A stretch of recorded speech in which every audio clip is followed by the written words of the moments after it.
What if I told you that in just 21 days you could completely rewrite the story of your life, not through luck, not through chance, but through the power of focus, consistency, and self-belief?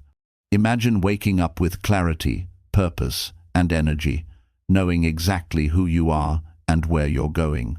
This isn't just another self-help audiobook. This is your blueprint for transformation. One habit, one mindset shift, one day at a time.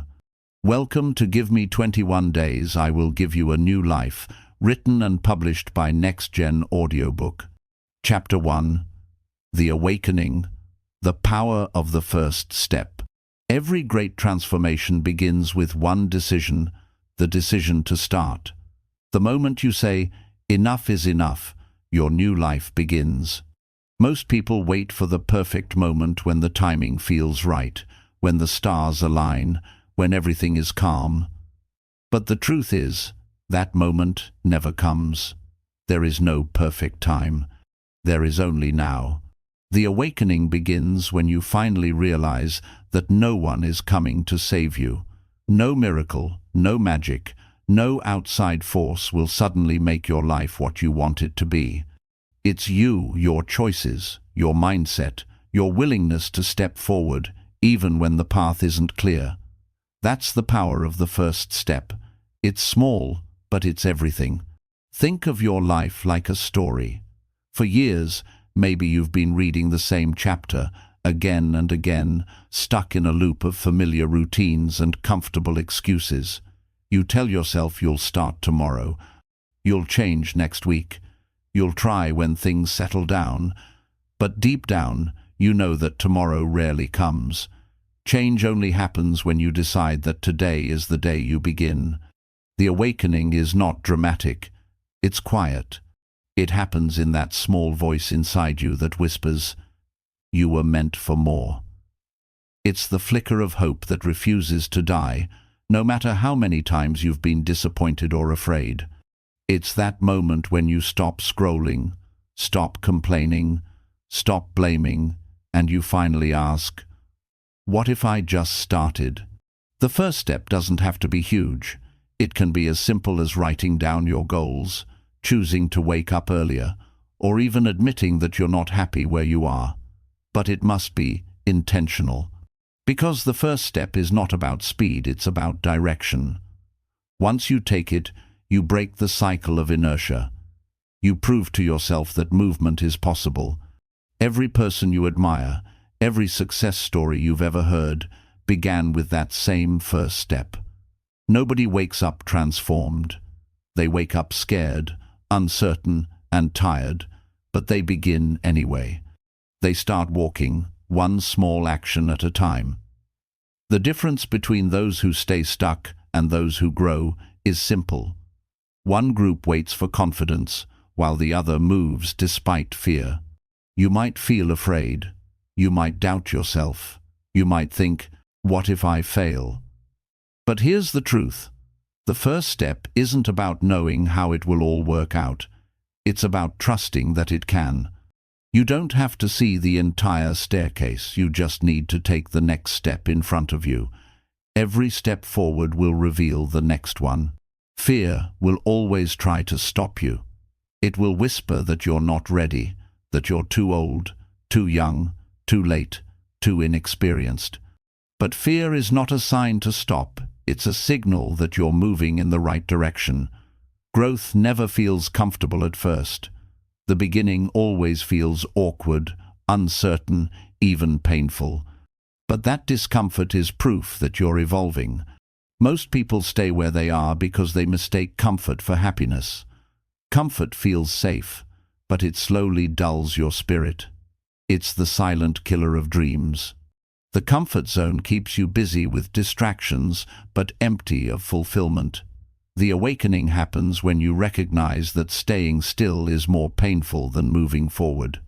Ask yourself, what is the cost of staying the same? What opportunities, relationships, and experiences are you missing out on because you're afraid to begin? Picture yourself a year from now, nothing changed, everything the same. Does that thought inspire you or terrify you? If it terrifies you, that's your wake-up call. That's your sign that something within you is ready to rise. Here's a simple reflection exercise to help you take that first step. Find a quiet place. Take a few deep breaths. Then, ask yourself 3 questions and write down your answers honestly. What part of my life feels stuck right now? What would my life look like if I made one positive change today? What's one small action I can take right now that moves me closer to that vision? Don't overthink it. Don't wait for the perfect idea. Just start. Maybe it's reading one chapter of a book, going for a walk, writing in a journal, or making that phone call you've been avoiding. The goal isn't to fix everything today, it's to create momentum. When you move, even slightly, your energy shifts. You begin to attract clarity, opportunities, and confidence. Every small step adds up. The person who takes one small step every day ends up miles ahead of the one who keeps waiting for motivation to strike. Motivation doesn't create action, action creates motivation. Remember, your first step doesn't have to impress anyone. It only has to mean something to you. Maybe no one else will notice what you're doing, but that's okay. You're not doing it for them. You're doing it because your future deserves it. There will be moments when you want to quit, days when you wonder if it's worth it. But each time you keep going, you strengthen your willpower, the muscle of transformation. Over time, that strength will carry you through challenges that once seemed impossible. The awakening isn't a one-time event. It's a daily choice, a commitment to keep showing up for yourself, even when it's hard, even when it feels slow, even when nobody's watching. It's realizing that you are both the problem and the solution. The moment you accept full responsibility for your life is the moment you reclaim your power to change it. You don't need to have all the answers. You don't need to be fearless. You just need to begin. The path will unfold as you walk it.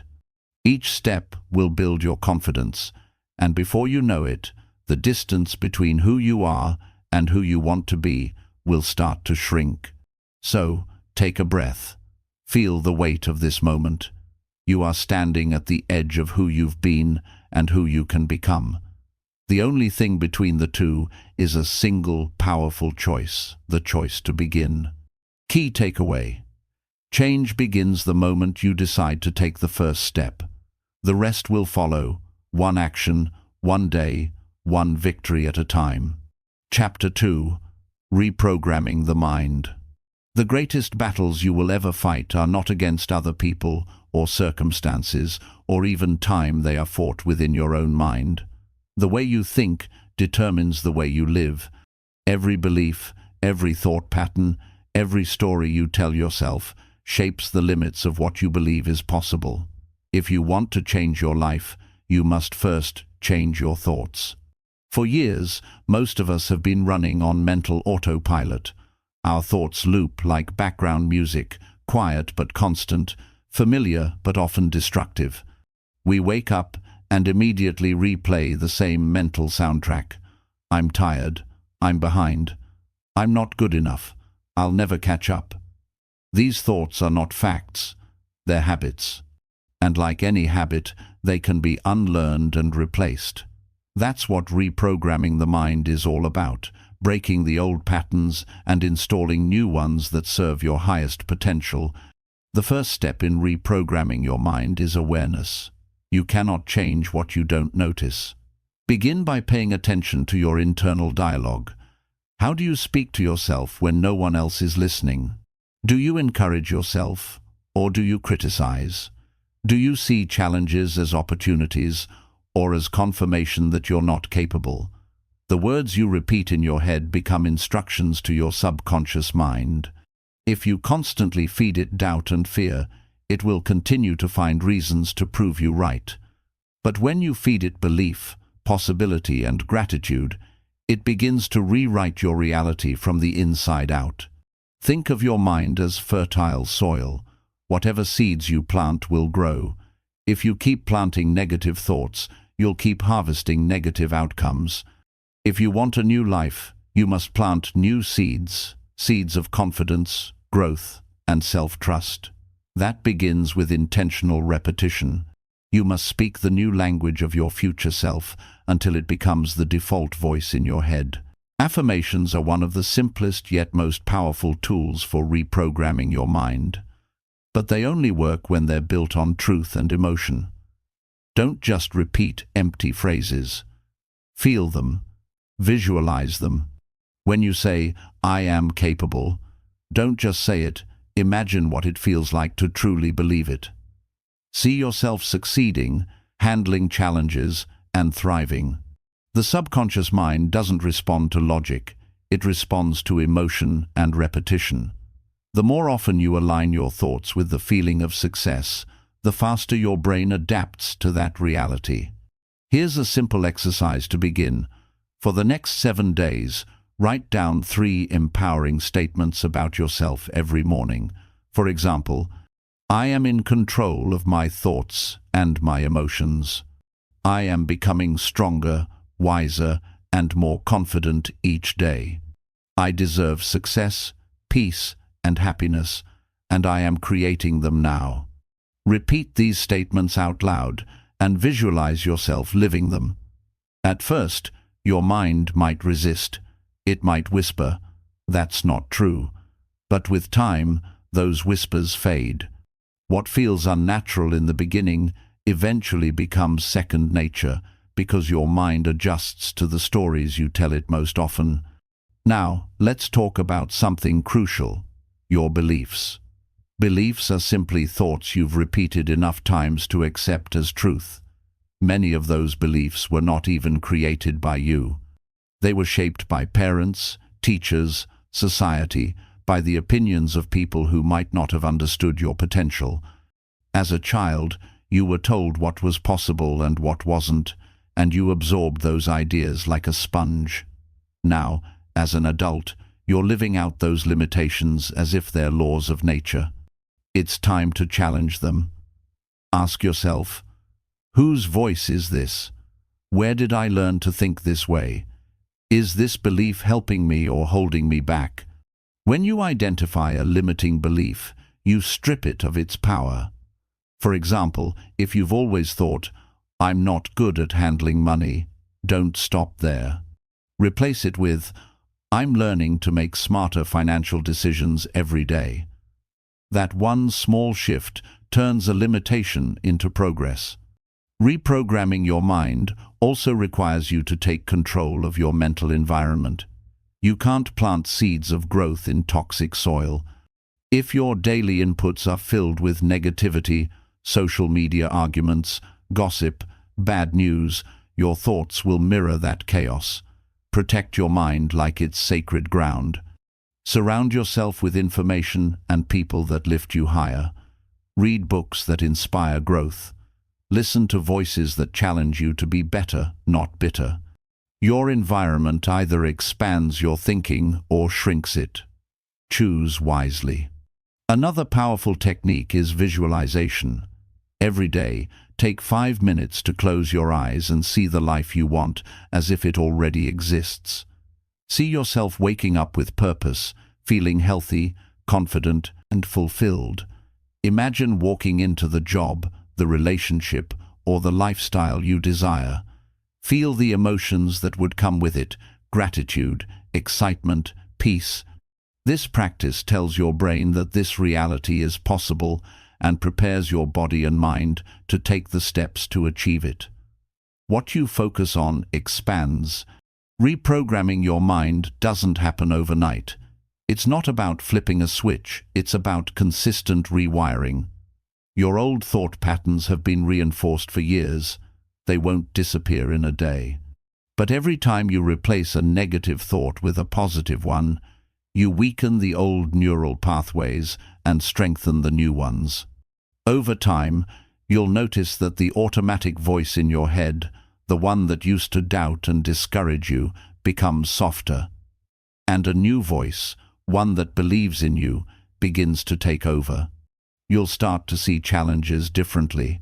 Where you once saw obstacles, you'll now see opportunities. Where you used to feel fear, you'll begin to feel excitement. That's the moment you'll know the reprogramming is working. You won't have to force positivity. It will become your natural state. Remember, this is not about pretending everything is perfect. It's about choosing a perspective that empowers you rather than limits you. You can't control everything that happens, but you can always control how you interpret it. Every event, good or bad, can be fuel for growth if you decide to see it that way. One final truth. Your mind believes whatever you consistently tell it. If you tell it that you're strong, capable, and resilient, it will find evidence to prove it. If you tell it that you're weak, unlucky, and unworthy, it will find evidence for that too. The mind is a powerful servant but a terrible master.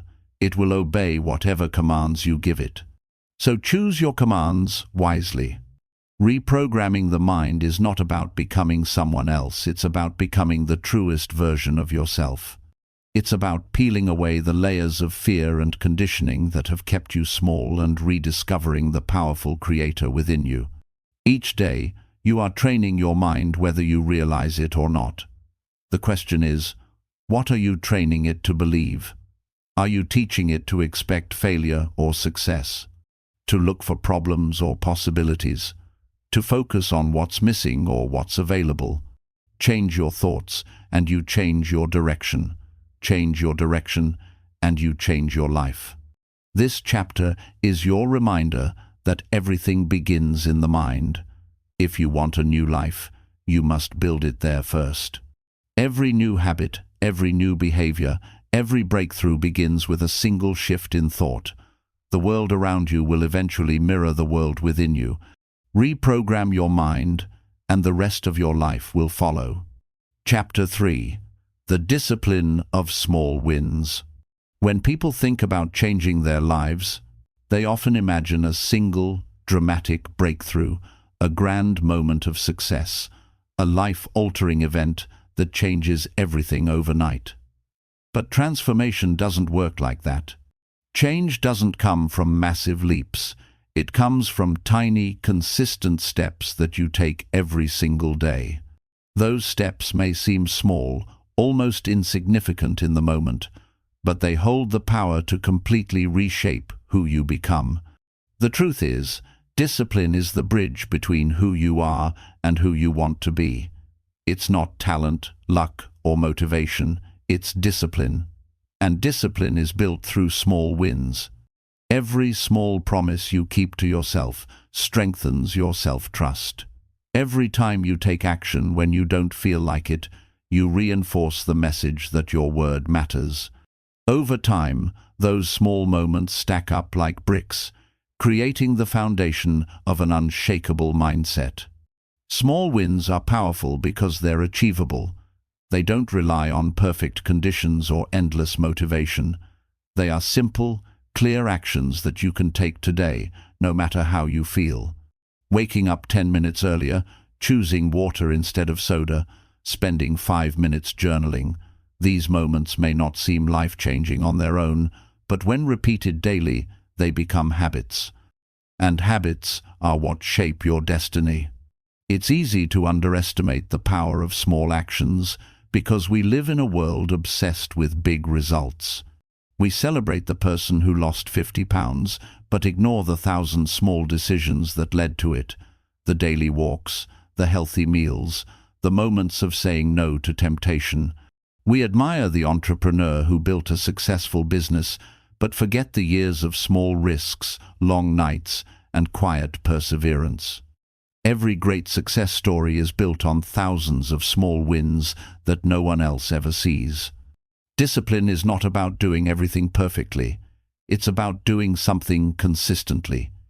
Even 1% better each day compounds into massive growth over time. This is known as the compound effect. Just like saving a little money each day eventually turns into wealth, small daily actions build emotional, mental, and physical strength.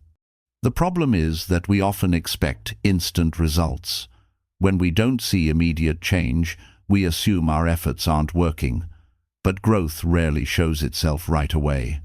Like a seed planted in the ground, progress first happens unseen, roots forming beneath the surface, preparing for visible results later. If you can learn to trust the process and keep going even when the results are invisible, you've already mastered one of life's most powerful skills. The discipline of small wins teaches patience. It trains your mind to focus on direction instead of perfection. It reminds you that success isn't about intensity, it's about consistency. Anyone can be motivated for a day.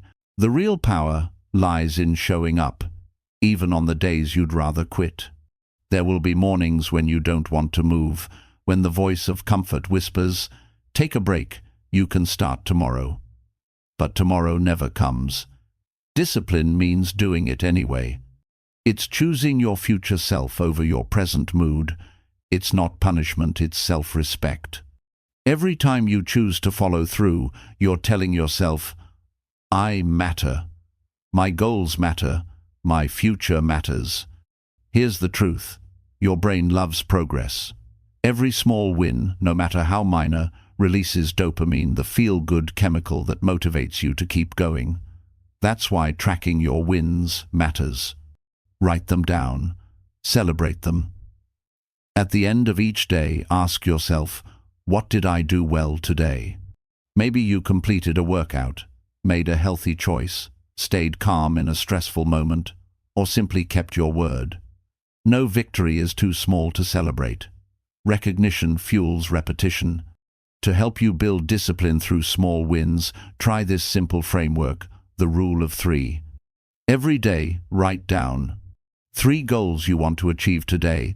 They can be small, realistic, and specific. 3 actions that will move you closer to those goals. 3 reflections at the end of the day, what you accomplished, what you learned, and what you'll improve tomorrow. This structure gives your days clarity and purpose. It transforms your time from chaos into focus. By following this routine daily, you create momentum, and momentum, once built, becomes unstoppable. Many people wait for motivation before taking action, but motivation is unreliable. It fades as quickly as it comes. Discipline, on the other hand, doesn't depend on how you feel. It depends on your commitment. You don't need to feel inspired to do something great. You just need to do it. Action creates motivation. Every time you act, you strengthen your identity as someone who follows through. Remember, your habits shape your identity.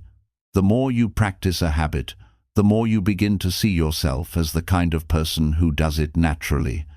If you run every morning, soon you stop thinking, "I need to run," and start believing, "I'm a runner." If you write every day, you begin to think of yourself as a writer. This shift in identity is what makes discipline sustainable. You no longer need to force it. It becomes part of who you are. Of course, discipline isn't easy.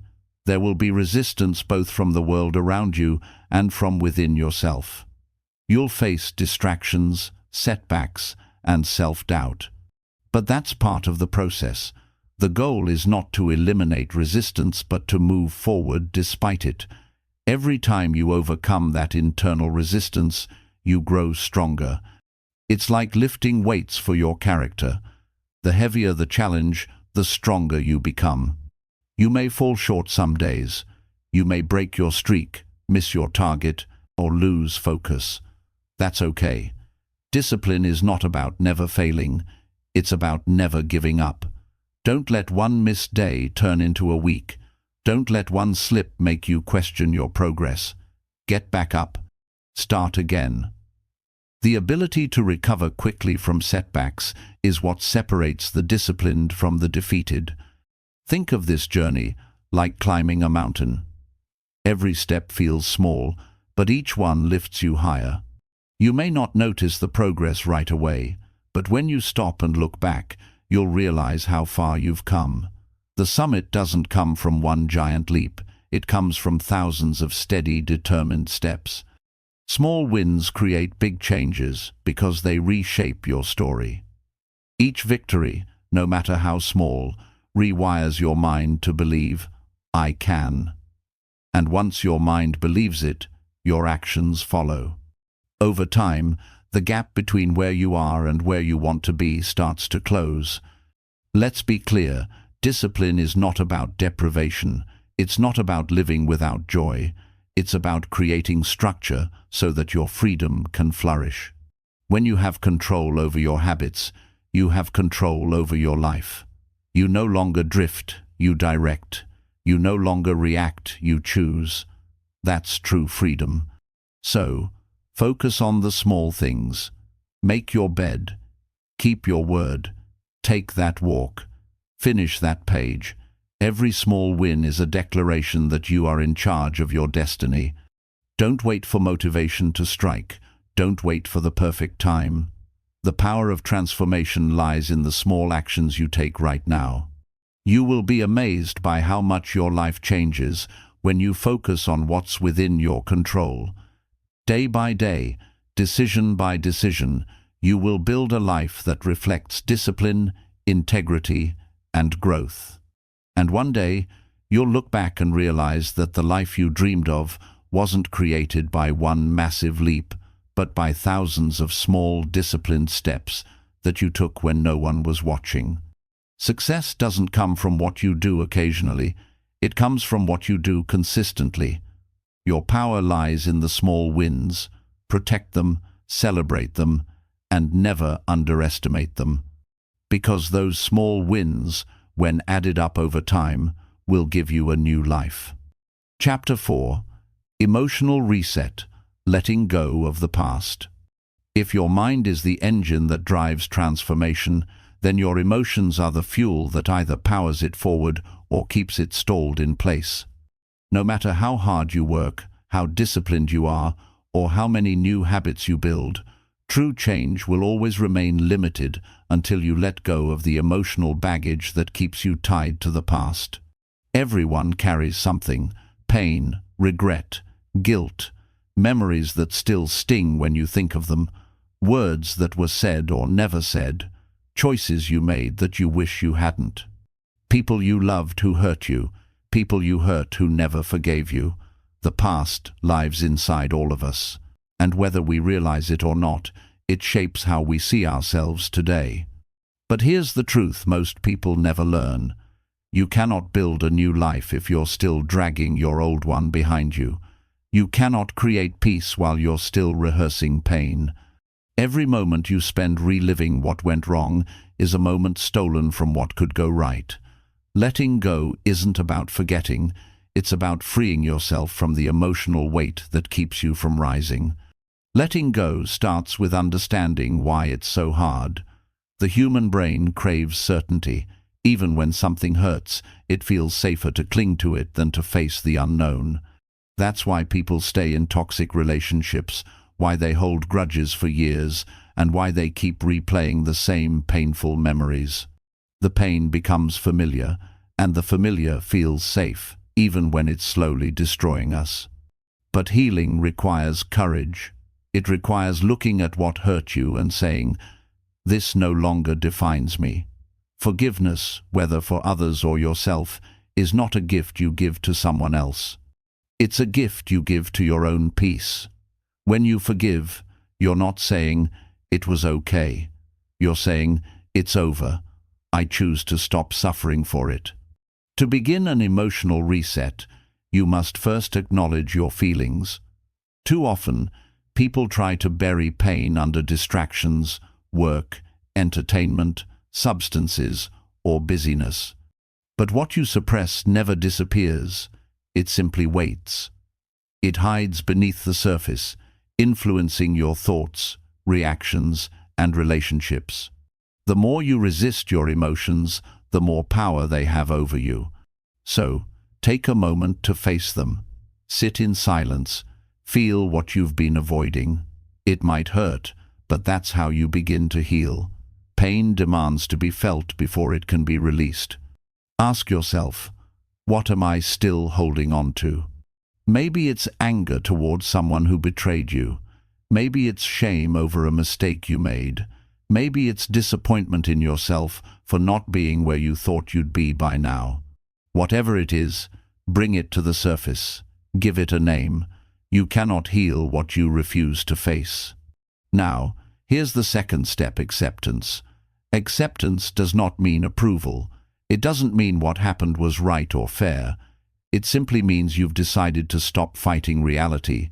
When you resist what has already happened, you drain your power. You can't change the past, but you can change how you interpret it. You can choose to see it not as punishment, but as preparation. Every painful moment in your life has shaped you in some way. The heartbreaks, the losses, the failures, they all taught you something, even if the lesson came wrapped in suffering. Sometimes pain is life's way of redirecting you toward something better.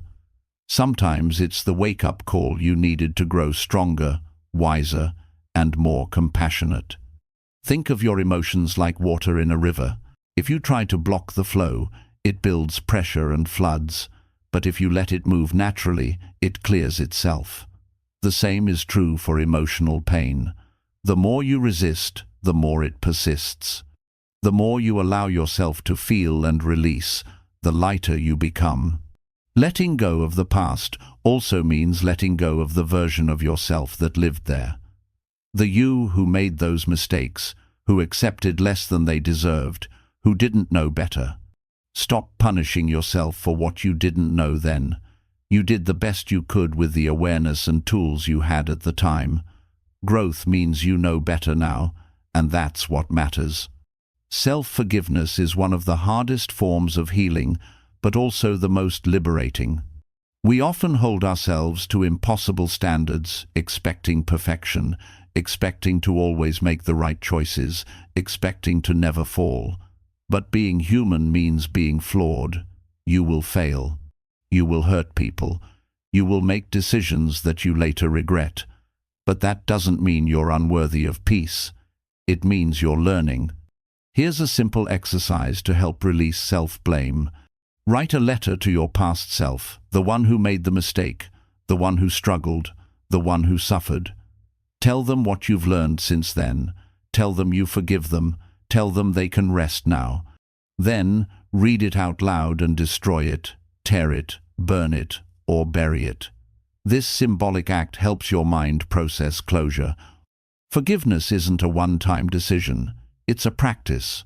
Some days, you'll feel free. Other days, the old pain may resurface. That's normal. Healing comes in waves. Be patient with yourself. When old emotions arise, don't fight them, observe them. Say to yourself, this feeling is passing through. It's not permanent. Letting go also requires creating emotional boundaries. Some wounds remain open because we keep revisiting them through people, conversations, or habits that trigger old pain. You cannot heal in the same environment that broke you. Protect your peace by being intentional about what and who you allow into your space. It's okay to walk away from relationships that no longer support your growth. It's okay to distance yourself from people who drain your energy or keep reminding you of your past. Letting go doesn't mean you hate them. It means you love yourself enough to move forward. And if you've been hurt by someone you trusted, remember this. Forgiveness doesn't require reconciliation. You can release resentment without returning to the same dynamic. Forgiveness is an internal act. It's about freeing your heart, not fixing their behavior. Sometimes, the hardest person to forgive is yourself for staying too long, for ignoring the signs, for not walking away sooner, for accepting less than you deserved. But that too is part of learning. Every experience, even the painful ones, teaches you how to love yourself better next time. To truly reset emotionally, you must also replace the old patterns with new ones. Nature hates a vacuum. If you let go of pain but don't fill that space with purpose, your mind will try to pull the pain back.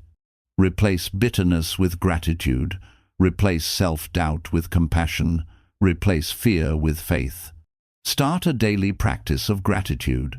Every morning or evening, write down 3 things you're grateful for, even the small ones.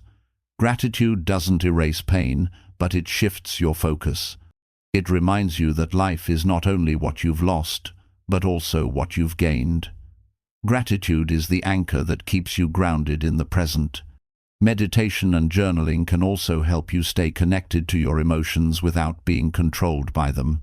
When you write about your feelings, you move them from the emotional part of your brain into the logical one, where they become easier to process.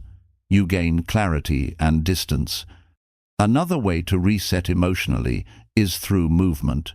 Emotions live in the body. Tension, anxiety, and grief often manifest as physical sensations. Tightness in the chest, heaviness in the stomach, stiffness in the shoulders. Physical movement helps release these trapped energies. Go for a walk, stretch, dance, or breathe deeply. Let your body help your mind heal. As you move through this process, remember this fundamental truth. Letting go doesn't mean you lose. It means you finally make space for what you deserve. You cannot receive new blessings while clinging to old pain. The universe doesn't work that way. You must first release the weight that keeps you anchored to yesterday. When you finally release, something magical happens. Your energy returns, your thoughts clear. You stop reacting to old triggers. You begin to feel lighter, calmer, and more open to life again. You rediscover your capacity for joy. That's the reward for doing the hard work of emotional cleansing. You'll begin to realize that you were never truly broken. You were just carrying too much. The pieces of your past were never meant to be chains. They were meant to be lessons. Once you learn them, you're free. So take a deep breath. Feel the air fill your lungs. With every exhale, imagine releasing a piece of the past, the pain, the guilt, the resentment, the stories that no longer serve you. Let them go. You don't need them. Your new life cannot grow on the soil of old wounds. Make peace with what has been so you can step fully into what can be. And when you finally let go, something beautiful will happen. You'll discover that the person you've been trying to become has been waiting behind the walls of your pain all along. You are not your past. You are not your mistakes. You are not the people who hurt you. You are the lesson learned, the strength gained, and the peace you choose to create today. Mantra: I am not my past. I am what I choose to become. Chapter 5. Energy, Focus, and Flow. Energy is life. Every thought you think, every action you take, every dream you chase, it all depends on the energy that fuels you.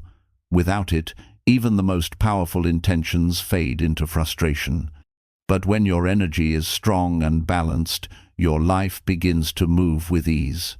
You become sharper, calmer, more confident, and more alive. This chapter is about mastering your energy physically, mentally, and emotionally so that you can live and work in a state of flow. Flow is that feeling when time disappears, your focus sharpens, and you become fully immersed in what you're doing. It's not luck, it's alignment. It happens when your body, mind, and purpose are all working together. The truth is, most people don't lack motivation, they lack energy. They wake up tired, drag themselves through the day, and rely on caffeine, distraction, or stress to stay alert. By night, they're drained but restless. The cycle repeats, day after day, until exhaustion becomes their normal state. But you were not meant to live like that. A low-energy life is not a life fully lived. Energy is not something that just happens to you. It's something you create and protect. You are either consciously managing your energy or unconsciously leaking it. The difference between the two determines the quality of your life. To rebuild your energy, start with the physical. Your body is the foundation of your mind. When your body is sluggish, your thoughts slow down. When your body is vibrant, your creativity and confidence expand. 1. The power of morning rituals. How you start your day sets the tone for everything that follows. The first hour after you wake up is sacred. It's when your mind is most impressionable, your focus most fragile, and your energy most open to influence. If you begin your day in chaos, checking notifications, scrolling through social media, reacting to others, you hand over your power before you've even left bed. Instead, create a morning routine that fuels your mind and body. It doesn't need to be complicated. Start with 3 simple habits: movement, mindfulness, and nourishment. Move your body, even for 10 minutes, stretch, walk, or do light exercise.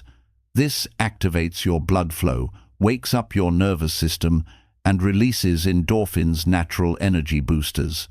Then, take a few moments for mindfulness. Sit quietly, breathe deeply. Listen to your thoughts without judgment. This is where you build control over your focus before the world demands it. Finally, nourish yourself with food, water, and positive input. Drink water before coffee, eat something that gives energy, not just comfort. And feed your mind with something inspiring, a few pages of a book, an affirmation, or even gratitude. A powerful morning creates a powerful day. It's your daily reset, a chance to choose how you'll show up. 2. Protecting your energy throughout the day. Throughout your day, countless things will try to steal your energy: negativity, noise, multitasking, and emotional clutter. Most people don't realize that their energy isn't drained by doing too much. It's drained by doing too much of the wrong things. Your energy follows your attention. Whatever you focus on expands. When you constantly react to distractions, emails, notifications, gossip, your attention becomes fragmented. You're busy but not productive. You're moving but not progressing. To protect your focus, you must guard your attention like it's gold, because it is. Begin by practicing single tasking. Do one thing at a time with full presence. When you work, work fully. When you rest, rest completely. Splitting your attention between multiple things only guarantees you'll do none of them well. Schedule focus blocks, uninterrupted stretches of time where you commit to one specific task. During that time, silence your phone, close unnecessary tabs, and let others know you're unavailable. It might feel uncomfortable at first, but over time, your mind will learn to drop into deep focus faster. Your focus is like a muscle. The more you train it, the stronger it becomes. And when your focus strengthens, your productivity doubles, your stress halves, and your energy stabilizes. But energy protection isn't just mental, it's emotional. You must become aware of emotional leaks, situations or people that leave you drained. Maybe it's the coworker who always complains, the friend who only calls when they need something, or even your own habit of overthinking. Ask yourself, what in my life consistently drains me and what consistently refuels me? Make a list. You'll begin to see patterns. Then, make adjustments, set boundaries, limit exposure, or shift your mindset. Protecting your energy is not selfish, it's essential. You can't pour from an empty cup. 3. The connection between energy and purpose.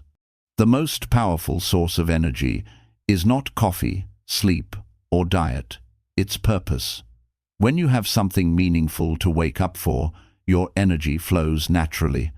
You've probably noticed how effortless energy feels when you're doing something you love or care deeply about. That's not coincidence, that's alignment. Purpose gives energy direction. It turns effort into enthusiasm. The clearer you are on your why, the easier it becomes to sustain your focus and motivation. But purpose doesn't always come as a lightning bolt of clarity. Often, it's discovered through exploration, trying new things, paying attention to what excites or frustrates you, and noticing where your curiosity keeps pulling you. Purpose grows when you give yourself permission to follow what feels meaningful, even if you don't yet know where it leads. You don't have to know your entire life's mission to live with purpose. Start smaller. Make each day purposeful. Ask yourself in the morning, what one thing can I do today that truly matters? And at night, did I spend my energy on things that move me closer to my values? When your daily energy aligns with your deeper values, you'll feel more fulfilled and less depleted. 4. The role of rest and recovery. True energy doesn't come from constant motion. It comes from balanced cycles of movement and rest. Modern life glorifies hustle, but real power lies in recovery. Without rest, you burn out. Without renewal, you break down. Your body and mind both need moments of stillness to recharge. Sleep is not optional. It's a performance enhancer. While you sleep, your brain consolidates learning, repairs cells, and resets emotional balance. Skipping sleep to get more done is like burning fuel to make the car lighter.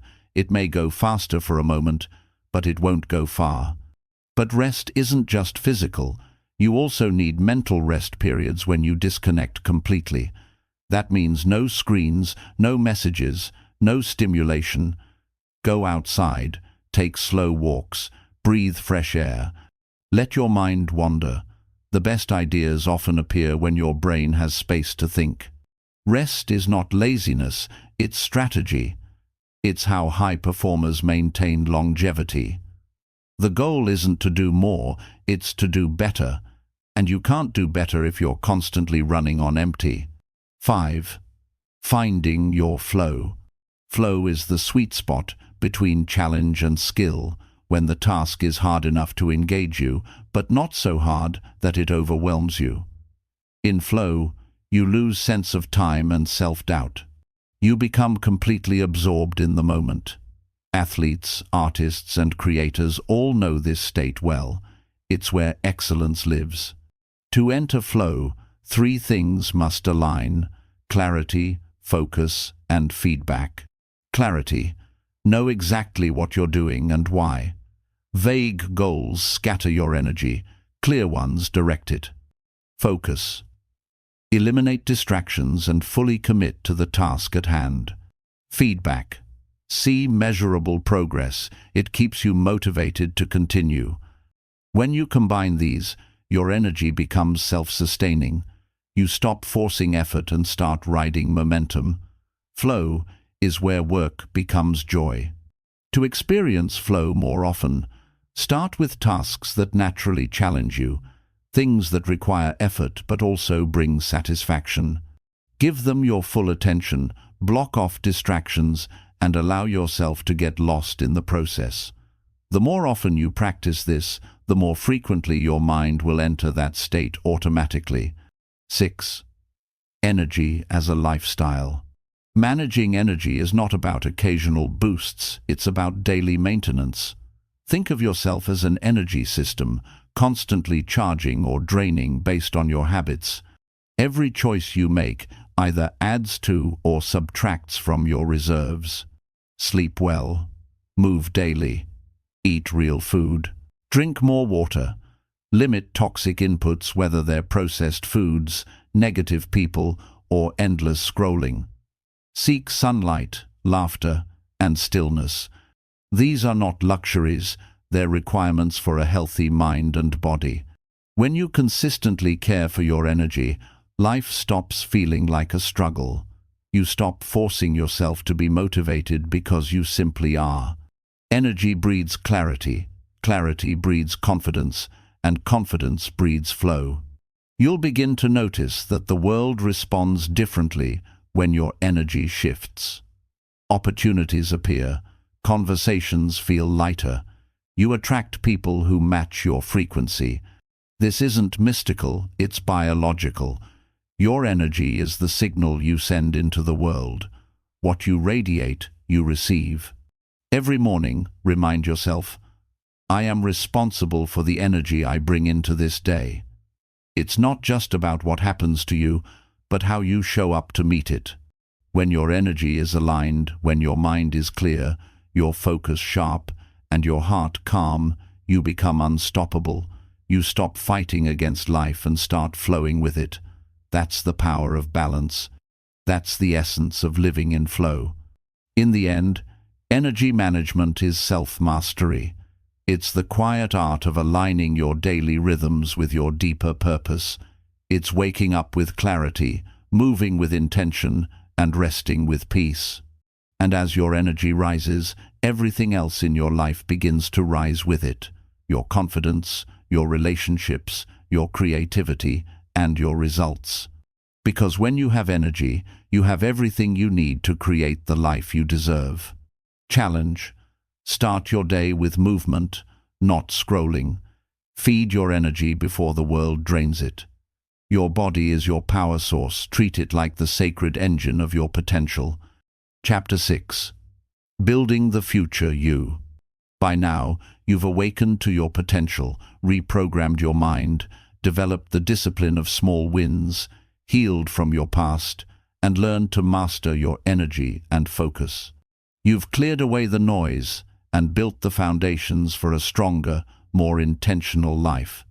But now comes the most important phase of all building your future. This is where your growth turns into direction. This is where clarity becomes creation. It's one thing to improve who you are today. It's another to consciously design who you want to become tomorrow. The future doesn't just happen, it's built, brick, by the decisions you make right now. The future you isn't a stranger waiting somewhere down the line. It's a version of you that already exists in potential. Every choice you make either pulls you closer to that version or pushes you farther away. So, the question becomes, who do you want to be? Most people drift through life reacting to whatever happens. They adapt, they survive, but they rarely create. They wait for luck, timing, or opportunity to appear before they move. But the people who live with purpose, the ones who seem to have clarity, direction, and peace, don't wait for the future, they build it. To begin building your future self, you must first imagine that version of you in full detail, not vaguely specifically. Picture what they look like, how they speak, what they value, how they spend their time, how they respond under pressure. See them clearly in your mind until it feels real. Because the clearer your vision, the stronger your direction. This process begins with a question. What does my ideal life look like? Don't think about what seems realistic, think about what feels right. If nothing were holding you back, what would your life look like in 1 year? In 3? In 10? Where would you live? What kind of work would you do? Who would be around you? What kind of energy would you feel when you wake up in the morning? Write it down. Describe it as if it already exists. The act of writing transforms imagination into intention. It shifts your dreams from someday to this is what I'm creating. Once you've envisioned the future, the next step is to reverse engineer it. Work backward from that vision to where you are today. Ask yourself, what steps would my future self have taken to get there? What habits would they have built? What boundaries would they have set? What risks would they have taken? Let's say your future self is confident, fit, financially free, and surrounded by uplifting people. How did they get there? They probably started waking up earlier, eating better, saving money, reading more, and letting go of toxic connections. Those are not impossible tasks. They're simply choices, consistent, deliberate choices made over time. Here's the key. You don't become your future self overnight. You practice being them daily. You begin to act, speak, and make decisions like that person now. Every small action you take in alignment with that vision strengthens your identity as the person you want to become. If your future self is calm under pressure, start practicing calm today. If your future self is healthy, start making small, healthy choices today. If your future self is financially secure, start learning how to manage money today. Identity comes before success. You must see yourself as that person before the world does. There's a psychological principle behind this.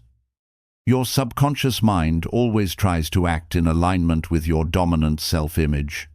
If you keep saying, "I'm trying to be confident," you're reinforcing that you're not confident yet. But if you start saying, "I'm becoming more confident every day," your mind begins to adjust. You're giving it new instructions. Building your future isn't just about external goals, it's about creating inner alignment. Too often, people chase goals that don't truly reflect who they are. They pursue careers for approval, relationships out of fear, or lifestyles that look good but feel empty. True success is alignment, when what you want, what you believe, and what you do all point in the same direction. So ask yourself honestly, is the life I'm building based on my own values or someone else's expectations?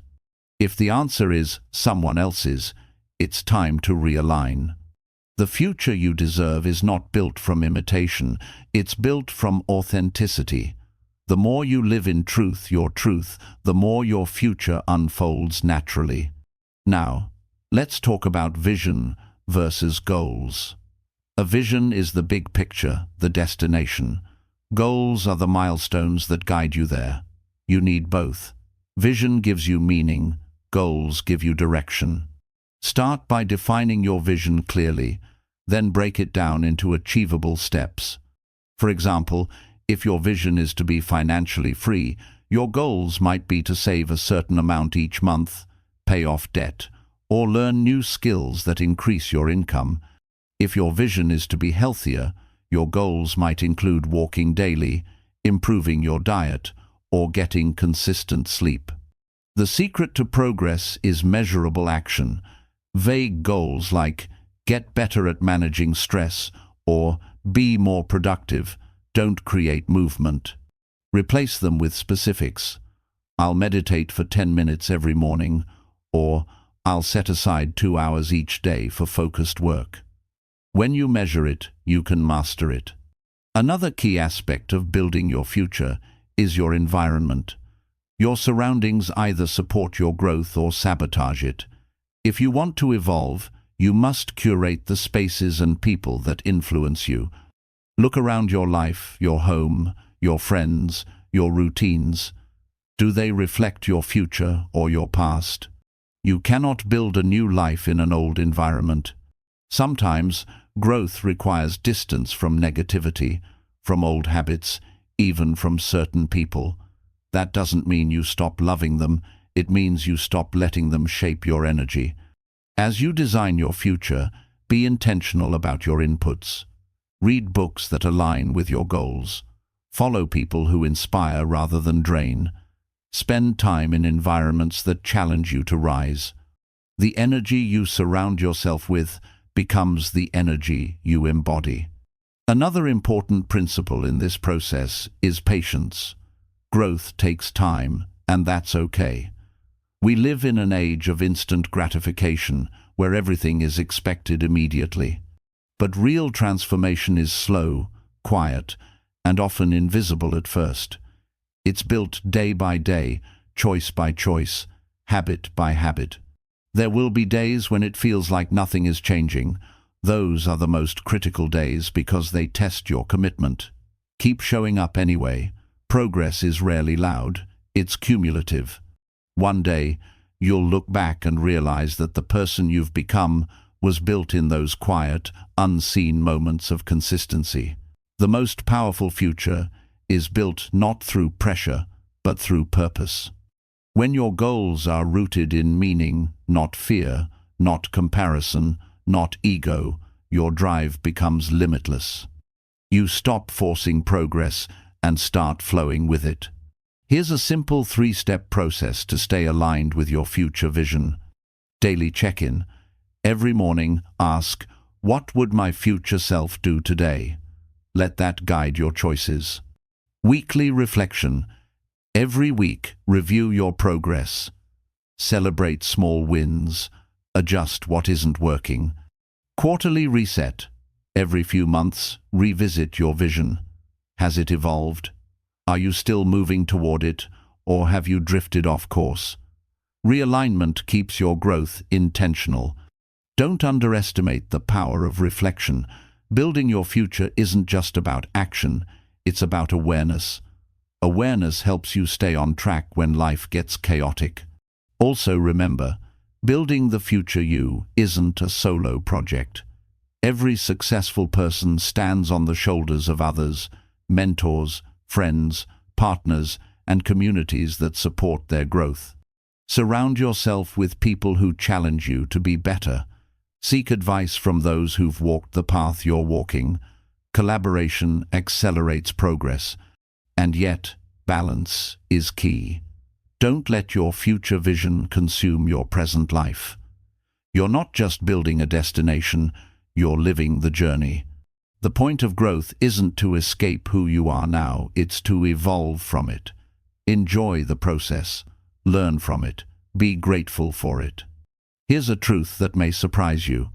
The future you are building already exists in potential. Every dream you have, every vision you see, is a glimpse of what's possible. You wouldn't even be able to imagine it if it weren't meant for you. Your job is to close the gap between possibility and reality through belief, action, and persistence. You are not waiting for your future to arrive. You are creating it, right here, right now, through the choices you make, the habits you repeat, and the energy you give. So don't rush it, don't compare it, don't doubt it, build it one decision at a time. Each day, you're laying bricks for the life you want. Some days, progress will feel fast, other days, painfully slow, but keep building. Every brick matters. One day, the structure of your life will stand tall, and you'll see that the masterpiece you've created is you. Vision formula. Purpose plus plan plus persistence equals power. When you know your purpose, you create a plan.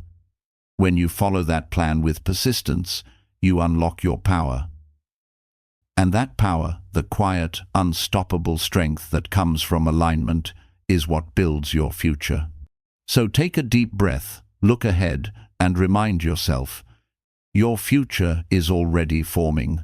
You're not lost, you're under construction. Keep building. Chapter 7. The New Life. Day 21 and beyond. 21 days ago, you made a choice, a quiet, powerful decision to change your life. It may have started as curiosity, or maybe as desperation, but it became something more, a declaration. You chose to grow. You chose to take responsibility. You chose to believe that the life you want is possible. And now, standing here on day 21, you've proven something extraordinary, that transformation isn't a fantasy. It's real, it's earned, and it's yours. But this is not the end.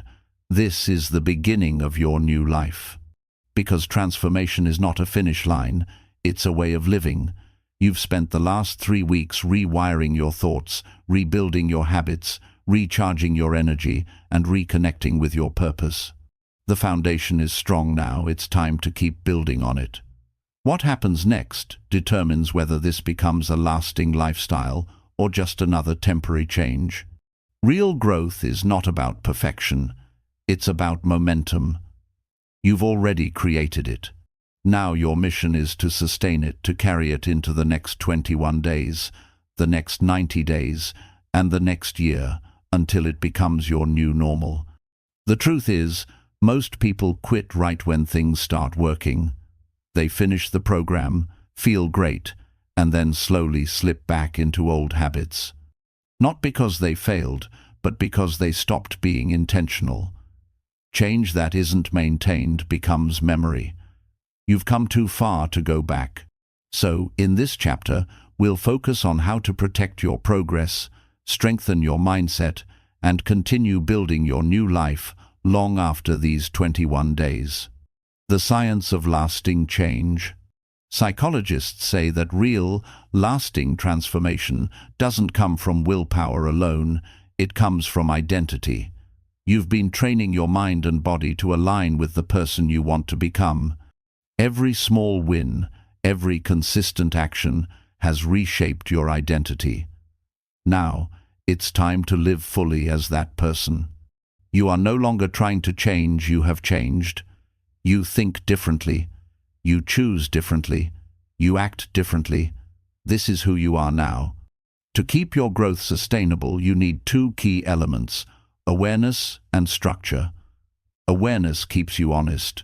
Structure keeps you consistent. Awareness means paying attention to yourself, your patterns, your triggers, your energy. Notice when you start slipping into old habits. Catch it early. Instead of judging yourself, simply realign. Self-awareness is not about punishment, it's about prevention. The more aware you are, the faster you can course correct. Structure, on the other hand, creates stability. Chaos kills progress.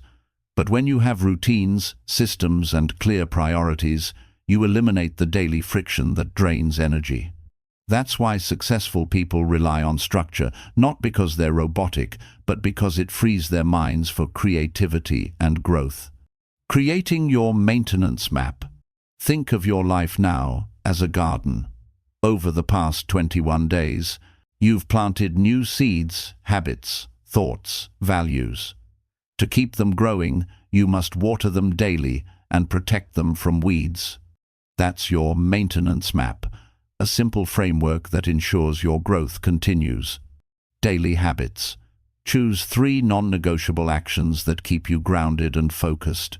These might be morning meditation, journaling, exercising, reading, or reviewing your goals. Keep them simple but sacred. Even 5 minutes matters. Weekly reflection. Once a week, take time to reflect. Ask yourself, what went well this week? What challenged me? What did I learn? Reflection turns experience into wisdom. Monthly reset. Every month, revisit your goals and adjust.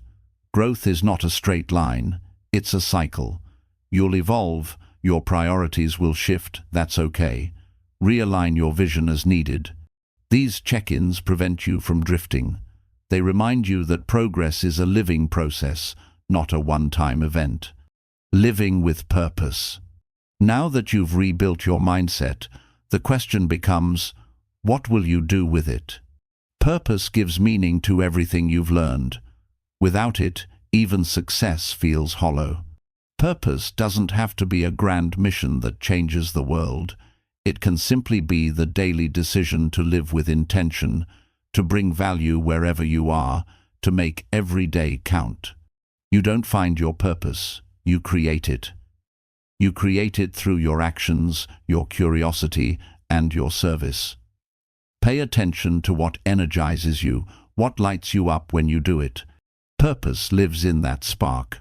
When you wake up, don't ask, what do I have to do today? Ask, who can I become today? The difference between surviving and thriving is purpose, guarding your energy and environment.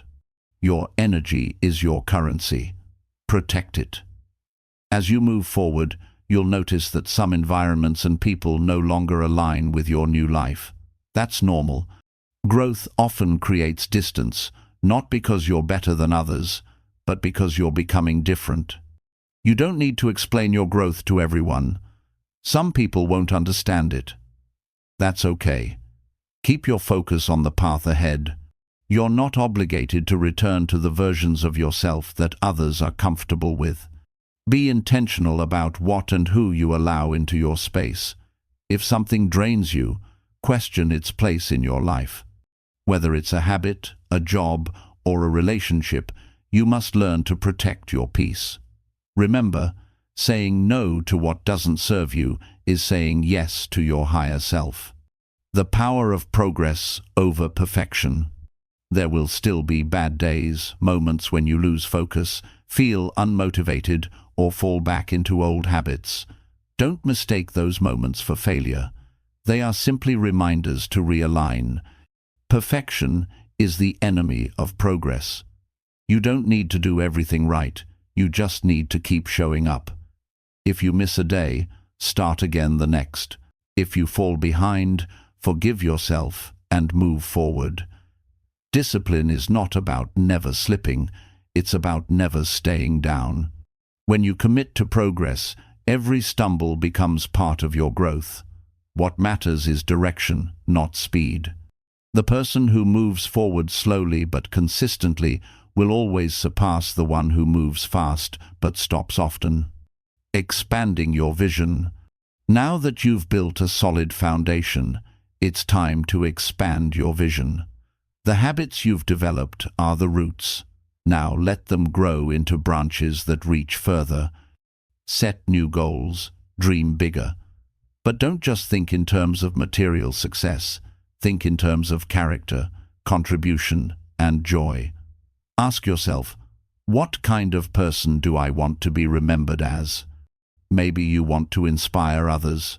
Maybe you want to build something meaningful. Maybe you simply want to live with peace. Whatever it is, build it with intention. Visualize your next 21 days, your next 90 days, your next year. Where do you want to be? What would it feel like to wake up every morning with that sense of purpose and alignment? You already know how to create momentum. Now apply those same principles to bigger dreams. And remember, success is not about achieving everything. It's about becoming someone who no longer doubts they can. Staying connected to growth. Transformation thrives in community.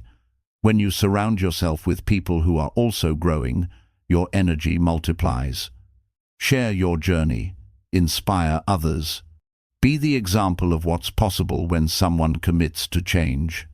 At the same time, keep learning. Read, listen, reflect. The more you feed your mind, the more resilient your growth becomes. Lifelong learning is the foundation of lifelong evolution. If you ever feel yourself slipping, return to the basics: awareness, gratitude, and intention. Read your notes, revisit your affirmations, reconnect with your why. These are your anchors, the tools that keep you steady when life gets stormy. The freedom of choice. The most powerful realization of all is that you are free to choose your direction every single day. You no longer live on autopilot. You no longer drift. You are deliberate. You are awake.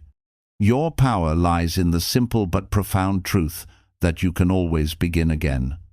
Every morning is a fresh start, a blank page. You don't need permission to keep evolving, you only need willingness. This freedom is what people spend their whole lives searching for: the freedom to live intentionally, not reactively. You've earned it, now protect it. The ripple effect. When you change, everything around you begins to change too.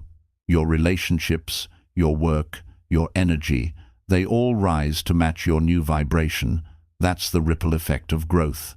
By becoming your best self, you unconsciously give others permission to do the same. You might not realize it, but someone is watching your journey: a friend, a sibling, a child, a colleague.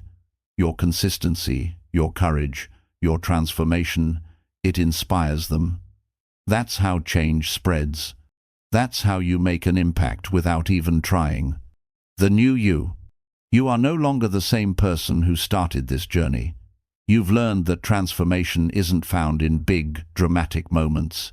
It's found in quiet, consistent choices. You've learned that discipline isn't punishment, it's freedom.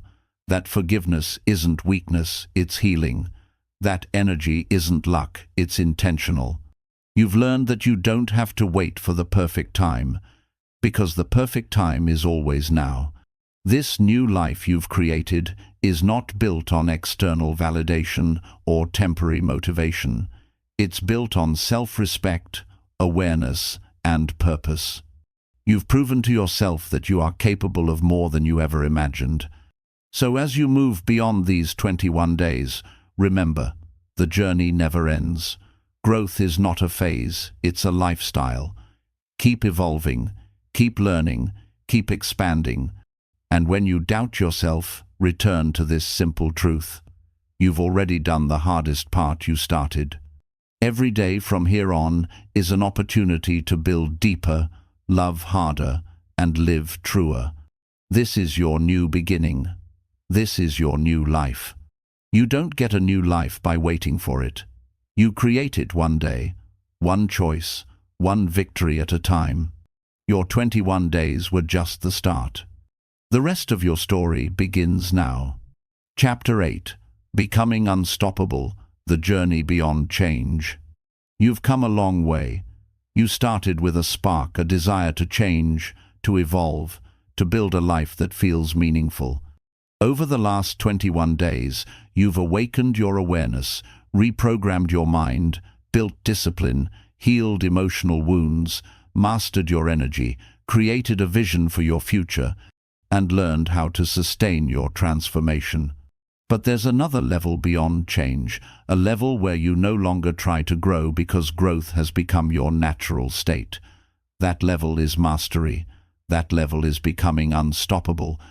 To become unstoppable doesn't mean you never fail. It doesn't mean you never feel tired, scared, or lost. It means you've learned how to keep moving through those moments. It means you've built the mental and emotional resilience to rise, no matter how many times life knocks you down.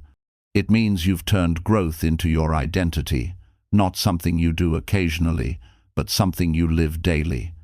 This final chapter is about that next evolution, how to take everything you've learned and use it to live a powerful, purpose-driven, unstoppable life. The mindset of an unstoppable person. An unstoppable person doesn't live without fear, they simply act despite it. They understand that fear is not a stop sign, it's a signal that they're expanding beyond comfort. They've learned that discomfort is not the enemy of progress, it's the birthplace of it. Most people stop when things get uncomfortable. They see resistance as a reason to quit, but unstoppable people see resistance as a test proof that they're on the right path. They've trained themselves to associate effort with growth, not pain. To become unstoppable, you must stop chasing comfort and start chasing clarity. Comfort will always keep you the same. Clarity will push you to evolve. You have to ask yourself every day, what matters more, my comfort or my calling? The truth is, growth is uncomfortable because it demands honesty. It forces you to confront your patterns, to face your fears, and to shed the version of yourself that no longer fits.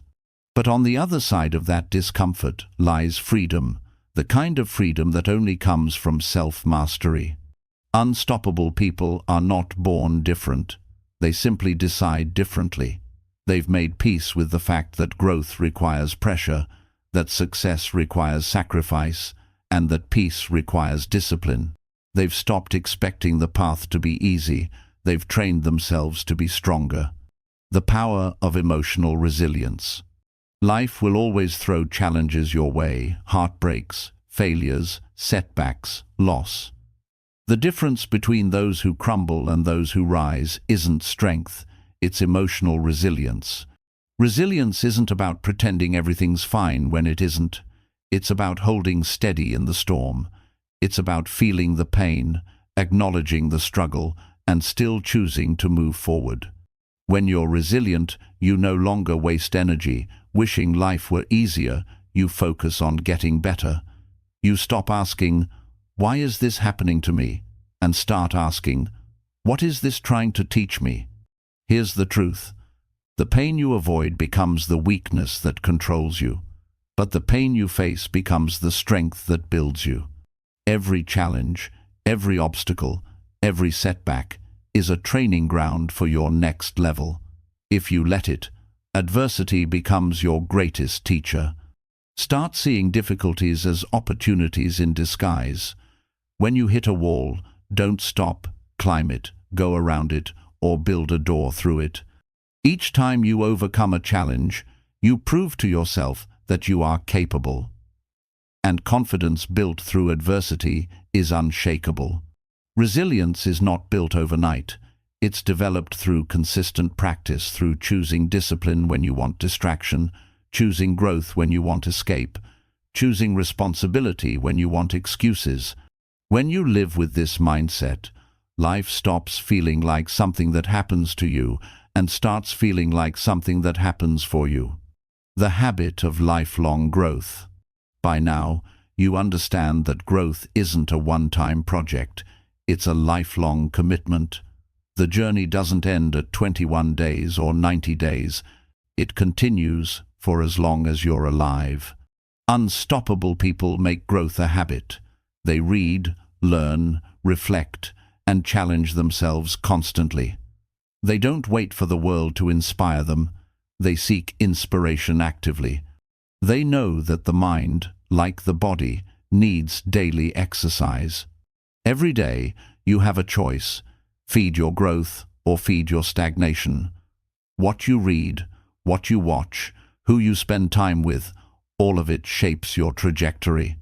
So make learning a daily ritual. Even 15 minutes of reading, reflection, or journaling can compound into massive transformation over time. One of the best questions you can ask yourself daily is, what did I learn today that made me stronger, wiser, or kinder? Because growth isn't just about knowledge, it's about application. The lessons only matter when you live them. And when you live what you've learned, you begin to attract new levels of people, opportunities, and experiences. Growth changes not just who you are, it changes what becomes possible for you. The power of contribution. True fulfillment doesn't come from what you get, it comes from what you give. Once you've built strength, clarity, and purpose, the next step is to use them to uplift others. This is the highest form of growth contribution. When you use your journey to help others, you multiply the meaning of your own transformation. You stop living just for yourself and start living for impact. Think of all the pain, lessons, and victories you've gained along the way. Somewhere out there, someone is struggling with the same battles you've already conquered. What if your story could be the light that helps them find their way? You don't have to be a teacher, author, or speaker to inspire. You inspire by living your truth with authenticity and compassion.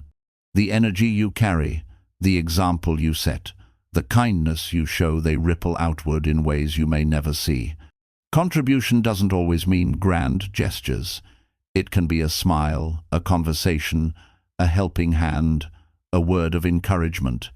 Sometimes your presence itself is a gift. The more you give, the more you grow. Because service aligns you with purpose, and purpose is the ultimate source of power. The discipline of renewal.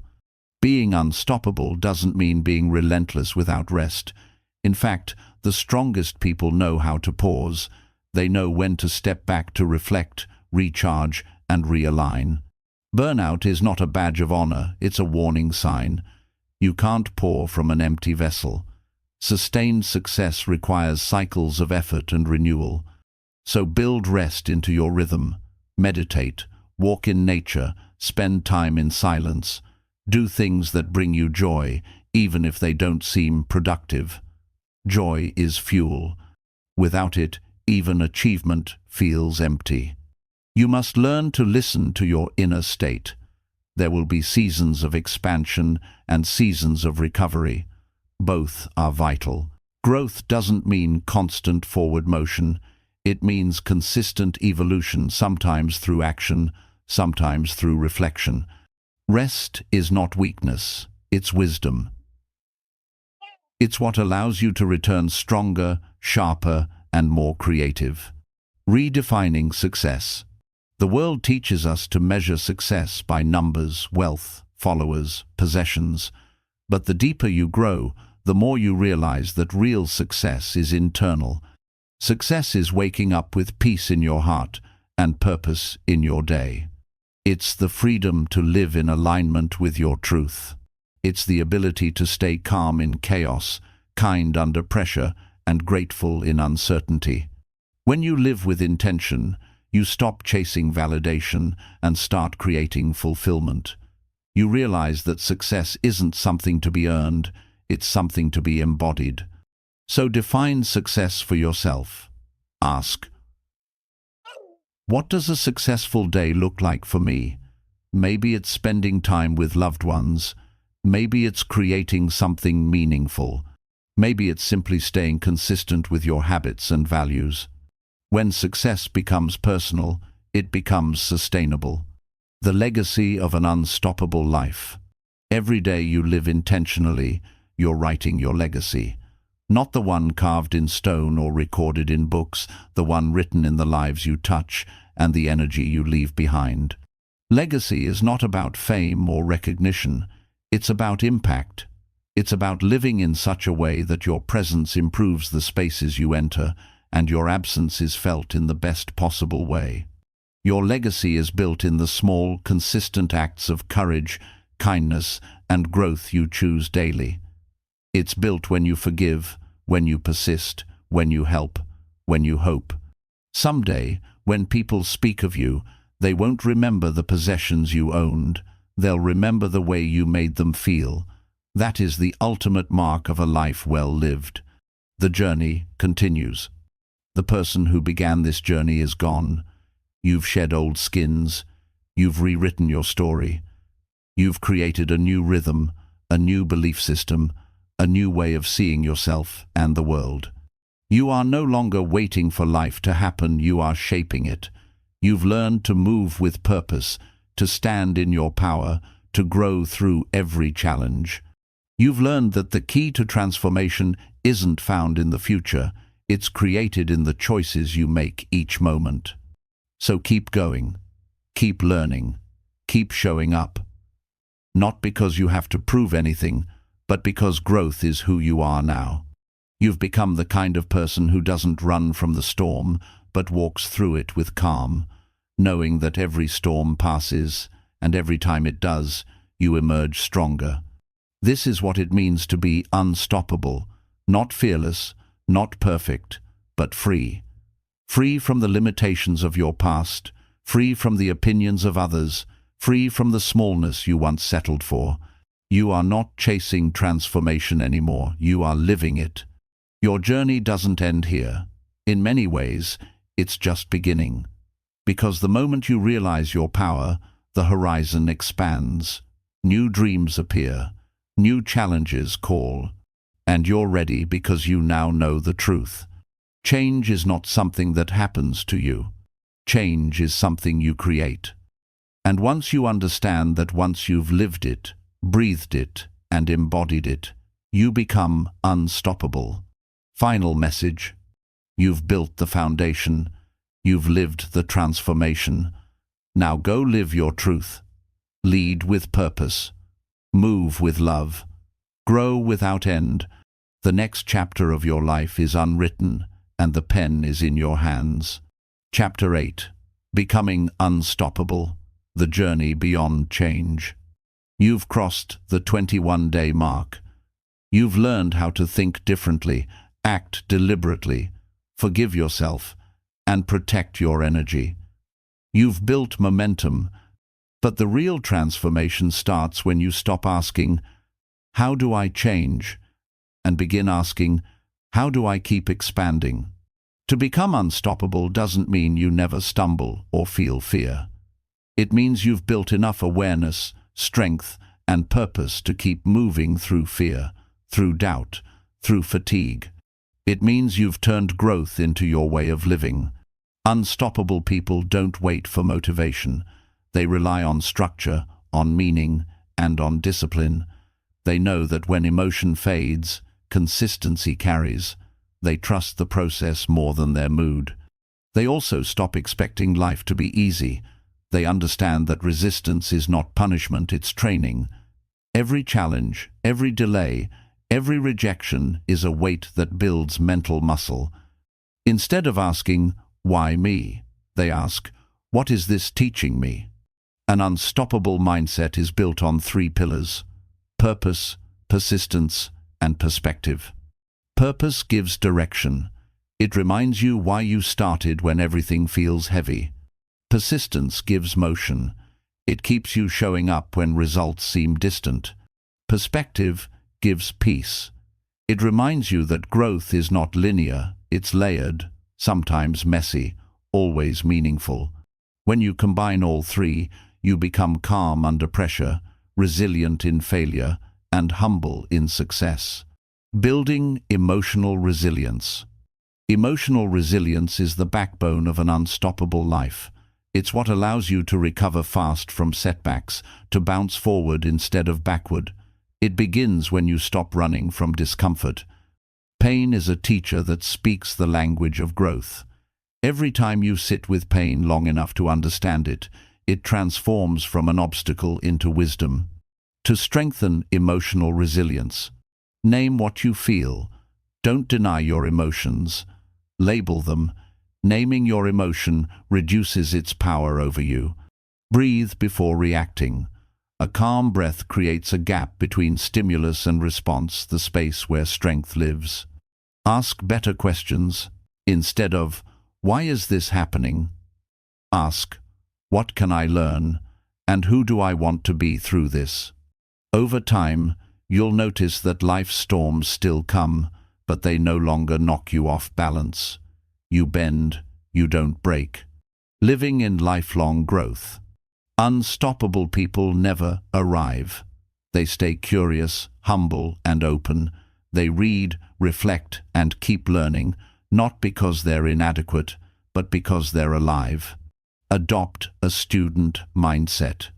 Seek feedback. Challenge your ideas. Growth requires friction. Friction refines character. Every morning, remind yourself, "Today I will learn something new, even if it's small." Growth compounds like interest. The more you invest, the greater the return. And remember, learning isn't just information, it's application.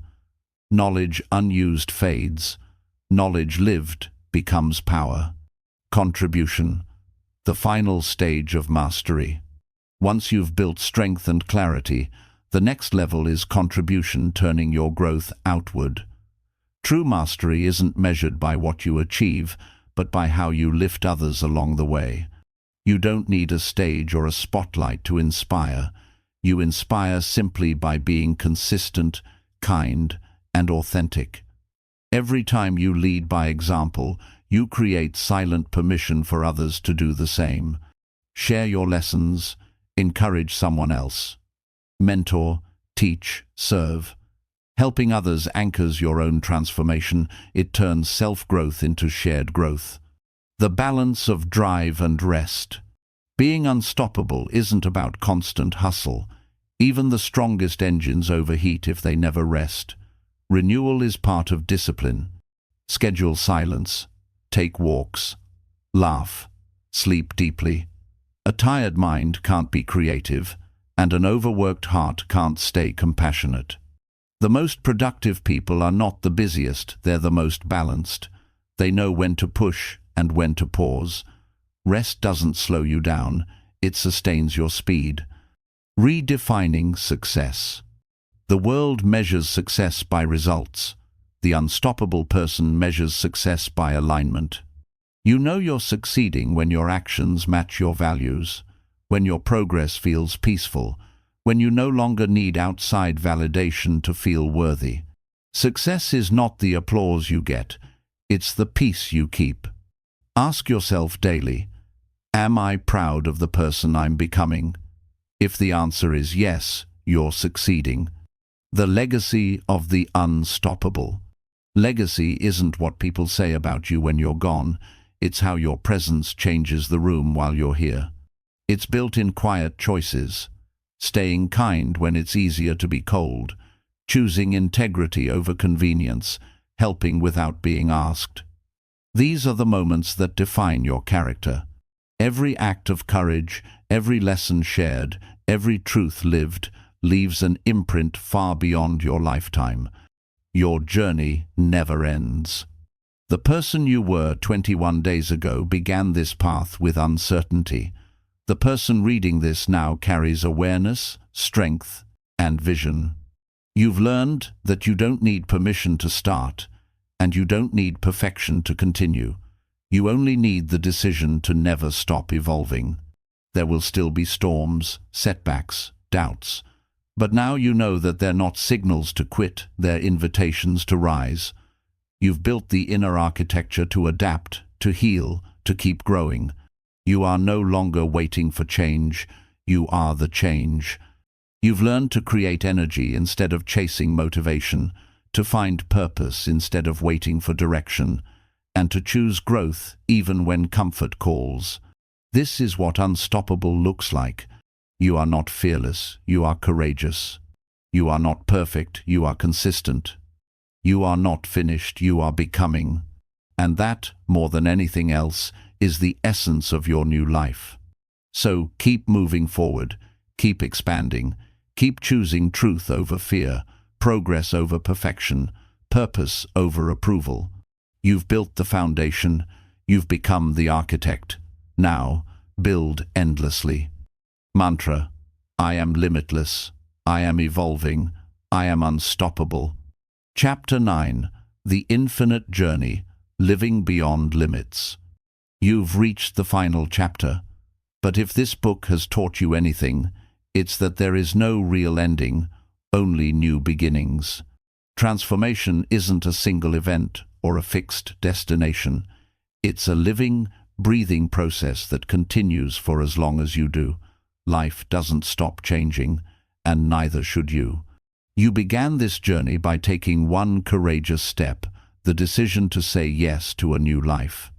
Since then, you've broken through barriers, healed old wounds, rewired your thinking, rebuilt your energy, and reclaimed your purpose. You've awakened to who you are and begun building who you can be. But there's a deeper level waiting for you now, the level where you no longer just pursue growth, you embody it. This chapter is about what it means to live in alignment with your infinite potential, to live as someone who knows they are not limited by circumstance, background, or time. It's about becoming fully alive, fully present, and fully responsible for the story you continue to write. The illusion of arrival. Most people live their entire lives chasing an imaginary finish line. They tell themselves, I'll be happy when I get the job, when I lose the weight, when I find love, when I make enough money. But the truth is, there is no when. There's only now. If happiness depends on reaching a goal, then happiness will always be one step ahead. You'll never catch it because the moment you achieve one goal, your mind will move the finish line. This is what keeps so many people trapped in a cycle of dissatisfaction. They keep running toward a future they never arrive at. But when you live from a place of growth, not chasing, everything changes. You realize that joy is not found at the top of the mountain, it's found in every step of the climb. Fulfillment doesn't come from reaching perfection, it comes from realizing that you're already evolving right now. The infinite journey is about releasing the illusion of arrival. It's about learning to love the process, not the prize, because the process is where the real transformation happens. The art of presence. To live beyond limits, you must learn to live here. The mind loves to escape, to replay the past or rehearse the future, but power only exists in the present moment. The more grounded you are in the now, the more alive you become. Presence is not passive, it's powerful. When you are fully present, you see opportunities you once missed, hear wisdom you once ignored, and feel gratitude for what you once took for granted. Start practicing the art of being here. When you eat, taste your food. When you walk, feel your steps. When you talk, listen fully. When you rest, rest completely. Presence transforms ordinary moments into sacred ones. It deepens your connection with life itself. And the more present you become, the less you fear the future, because you begin to realize that you can handle anything when you're fully here. Presence also allows you to access flow more naturally. When your attention is no longer scattered, your energy focuses. When your energy focuses, your creativity expands. This is how extraordinary results are created, not by doing more, but by being more present in what you do. The dance between control and surrender. One of the greatest lessons on the infinite journey is learning when to take control and when to let go. The balance between discipline and surrender is what creates peace. You can control your effort, your focus, and your attitude, but you can't control timing, outcomes, or other people. Trying to control what you can't only breeds frustration and fear. Surrender isn't weakness, it's wisdom. It means trusting that you've done your part, and now life will do its part. It's knowing that not everything happens on schedule, but everything happens on purpose. When you surrender, you release resistance. You stop fighting the flow of life and start moving with it. You begin to see that detours are often directions, that delays are often protection, and that endings are often the start of something greater. True strength is found in the dance between focused effort and graceful surrender. When you master that balance, you become unstoppable in peace, not pressure, living in alignment. Alignment is the invisible thread that connects your inner world with your outer world. When your thoughts, actions, and values are aligned, you move through life with ease. When they're not, you feel tension, confusion, and burnout. Living in alignment means making choices that match your truth, not your fears. It means saying yes only when it feels right, and having the courage to say no when it doesn't. Ask yourself often, does this decision reflect the person I'm becoming or the person I used to be? Alignment doesn't always look glamorous. Sometimes it means walking away from things that once felt safe. Sometimes it means being misunderstood, but peace will always follow authenticity. When your soul feels light, that's how you know you're aligned. The expansion of identity. The biggest shift you can ever make is in how you see yourself. You don't act according to your goals, you act according to your identity. Once you truly believe you are capable, powerful, and worthy, your behavior naturally aligns with that belief. Identity is like soil. Whatever you plant in it grows. If you plant seeds of doubt, fear, and limitation, that's what your life will reflect. But if you plant seeds of courage, consistency, and belief, you'll grow a garden of strength. To live infinitely, you must allow your identity to keep expanding. You are not the same person you were a year ago, a month ago, or even yesterday, and that's the point. Every experience is sculpting you. Every challenge is reshaping you. Every breakthrough is redefining who you are becoming. So stop clinging to outdated versions of yourself. The old you was necessary, but the new you is ready. The infinite practice of gratitude. Gratitude is the anchor of an infinite life. It transforms what you have into enough and what you are into abundance. It keeps you humble when you're rising and hopeful when you're struggling. Gratitude shifts your focus from what's missing to what's possible. It rewires your brain to notice beauty, connection, and opportunity. When practiced consistently, gratitude becomes a magnetic field that attracts more of what you appreciate. Start a gratitude ritual. Each day, name 3 things you're thankful for, big or small. It could be your health, a lesson, a conversation, or simply the breath that keeps you alive. Gratitude keeps your spirit open and your perspective pure. When you live in gratitude, you no longer chase happiness, you create it. The power of renewal. Even on an infinite journey, there will be seasons of fatigue. Life moves in cycles: growth, rest, reflection, rebirth. The unstoppable person learns to honor those cycles instead of resisting them. You are not meant to be in constant motion. The soil must rest before it can bloom again. Renewal is not regression, it's restoration. It's how you prepare for the next expansion. So take time to renew yourself mind, body, and soul. Step away when you need to. Disconnect from noise. Find silence, nature, or solitude. You'll return with clearer vision and stronger energy. Growth doesn't require endless pushing. It requires wise pacing, creating your ripple effect.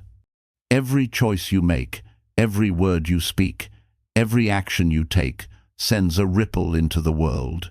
You may never see where those ripples reach, but they matter. When you live with integrity, others notice. When you pursue your dreams courageously, others are inspired. When you practice kindness in a world that often forgets it, you remind people that hope still exists. Your new life isn't just for you, it's for everyone who witnesses it. The example you set becomes a silent permission for others to rise. Your transformation plants seeds in hearts you may never meet. That's how change spreads quietly, powerfully, infinitely. Becoming infinite. To live infinitely means to live as a creator, not a consumer.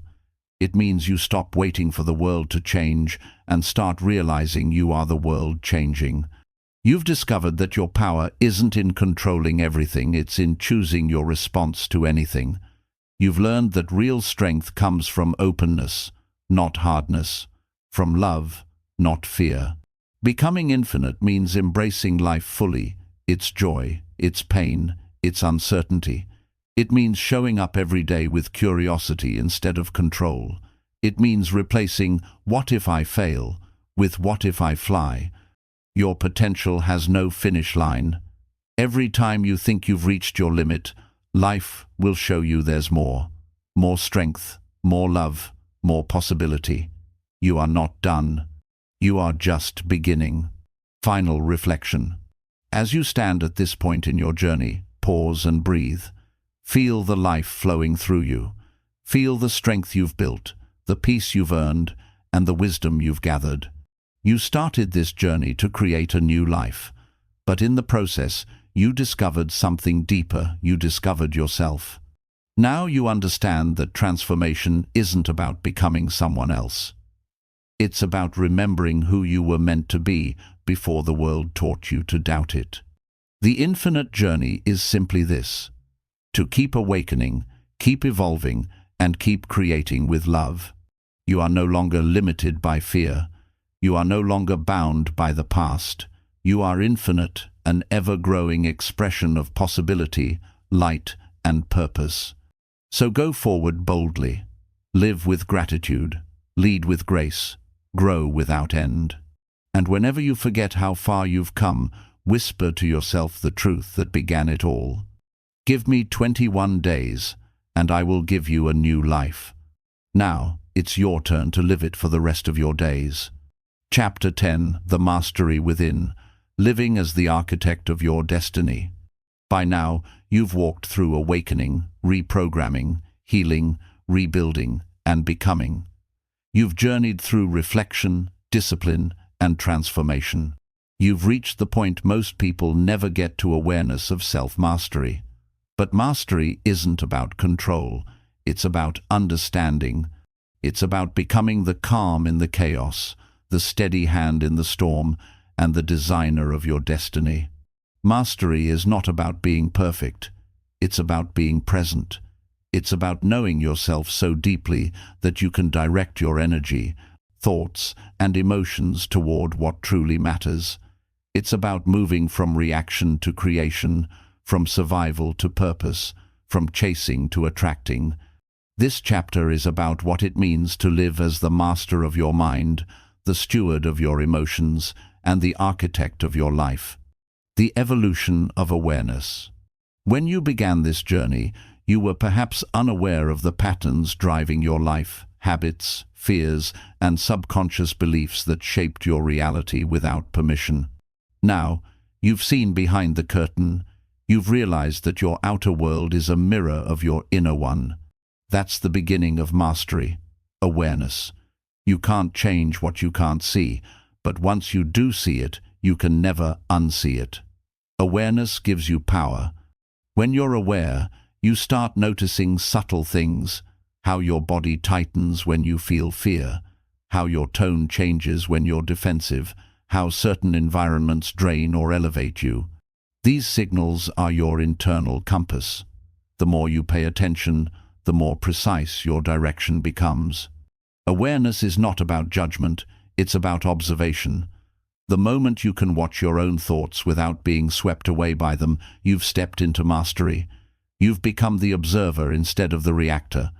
And from that place, you can consciously choose your response, your focus, your next step. The power of choice. The most powerful gift you have as a human being is the power to choose. Every moment offers you a choice, to rise or retreat, to learn or blame, to focus on fear or on possibility. Most people live as if they have no choice. They say, "That's just how I am," or "That's just how life is." But those are illusions. Life doesn't just happen to you, it happens through you. Every thought, word, and action is a creative act. When you choose consciously, you stop being a passenger in your life. You become the driver. Choice is where freedom begins. You can't always control the external world, but you can always choose how you interpret and respond to it. That's what separates people who stay stuck from those who rise. Think of it this way. Two people can experience the same event. One sees defeat, the other sees direction. The event is neutral. The meaning you give it defines your reality. To live with mastery, start making choices aligned with your future, not your past. When faced with a decision, ask yourself, is this choice moving me closer to the person I want to become? If the answer is no, it's not worth your energy. Mastering the mind. Your mind is both your greatest ally and your most dangerous enemy. It can create empires or cages, depending on who's in control. The untrained mind reacts, the mastered mind responds. The untrained mind dwells in fear, the mastered mind seeks understanding. Mastering your mind begins with awareness, catching your thoughts before they catch you. The goal isn't to silence the mind, but to guide it. When negative or fearful thoughts arise, don't fight them, redirect them. Replace "I can't" with "How can I?" Replace "This is hard" with "This is a challenge that will grow me." This rewiring takes practice, but over time, your default thoughts will change. Your mind becomes a tool for creation rather than destruction. One simple but powerful practice is mental rehearsal. Every morning, visualize your ideal day, not just what you'll do, but how you'll feel. Imagine yourself calm, focused, confident, capable. The brain doesn't distinguish between real and vividly imagined experiences. When you rehearse success mentally, you condition your nervous system to expect it. Mastery begins in the mind and manifests in the body. Emotional intelligence, the heart of mastery. While the mind is the engine, your emotions are the fuel. And to live in mastery, you must learn to navigate them with wisdom. Emotional intelligence is not about suppressing feelings, it's about understanding them. It's the ability to recognize what you're feeling, why you're feeling it, and how to express it constructively. Most people let emotions control them. They react out of anger, fear, or frustration, and then regret it later. But emotionally intelligent people pause, they breathe, they ask, what is this emotion trying to tell me? Every emotion carries a message. Anger points to boundaries crossed. Sadness points to loss. Fear points to areas where courage is needed. Joy points to alignment. When you listen instead of react, your emotions become teachers, not enemies. To strengthen emotional intelligence, practice empathy with yourself and others. When you understand that everyone, including you, is doing the best they can with their level of awareness, judgment dissolves. Compassion replaces criticism.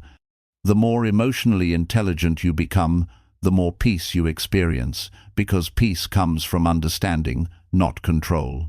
The law of alignment. True mastery is living in alignment with your purpose.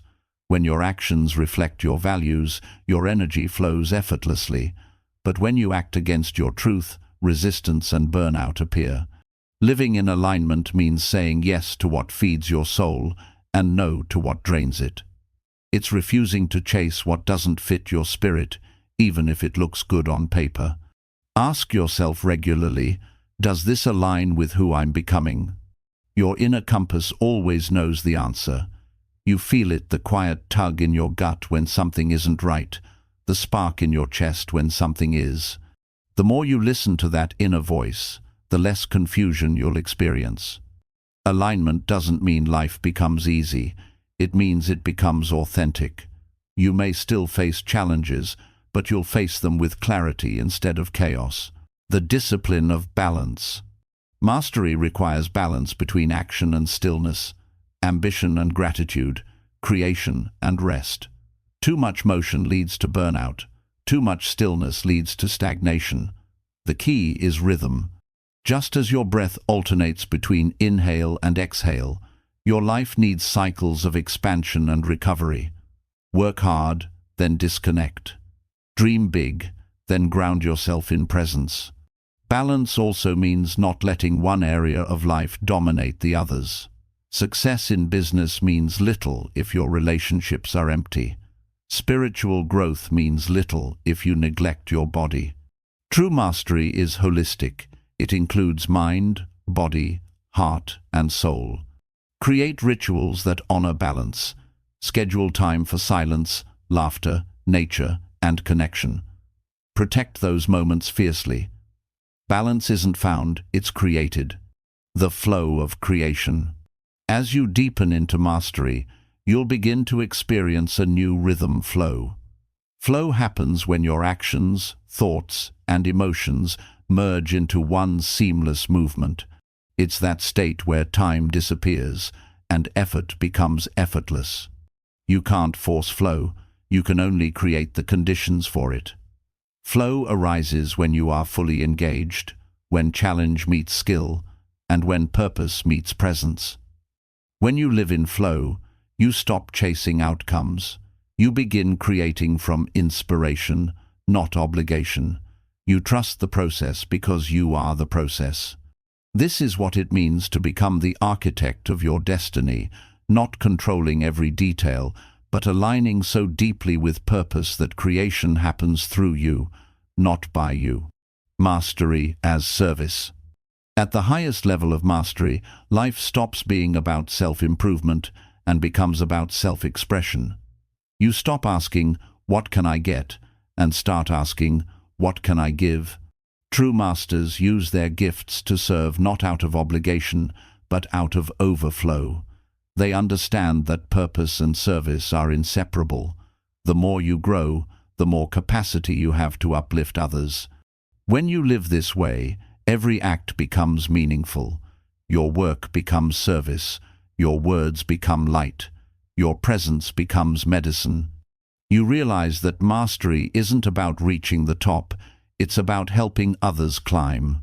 The infinite loop. There's a paradox in mastery.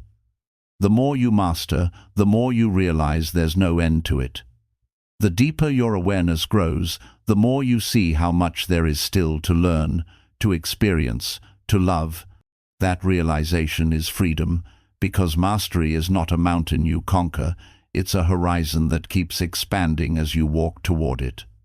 The goal isn't to reach it, the goal is to become it. Every new challenge, every success, every heartbreak, and every awakening adds another layer to your wisdom. You become both the student and the teacher, both the creator and the creation. Final reflection. The architect of your destiny. You began this journey seeking change, and you've ended it discovering creation. You are no longer the person who once hoped for a better life. You are the person building it moment by moment.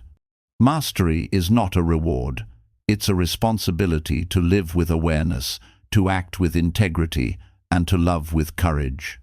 You now hold the tools: awareness, choice, focus, balance, and purpose. The blueprint is within you. You are the architect.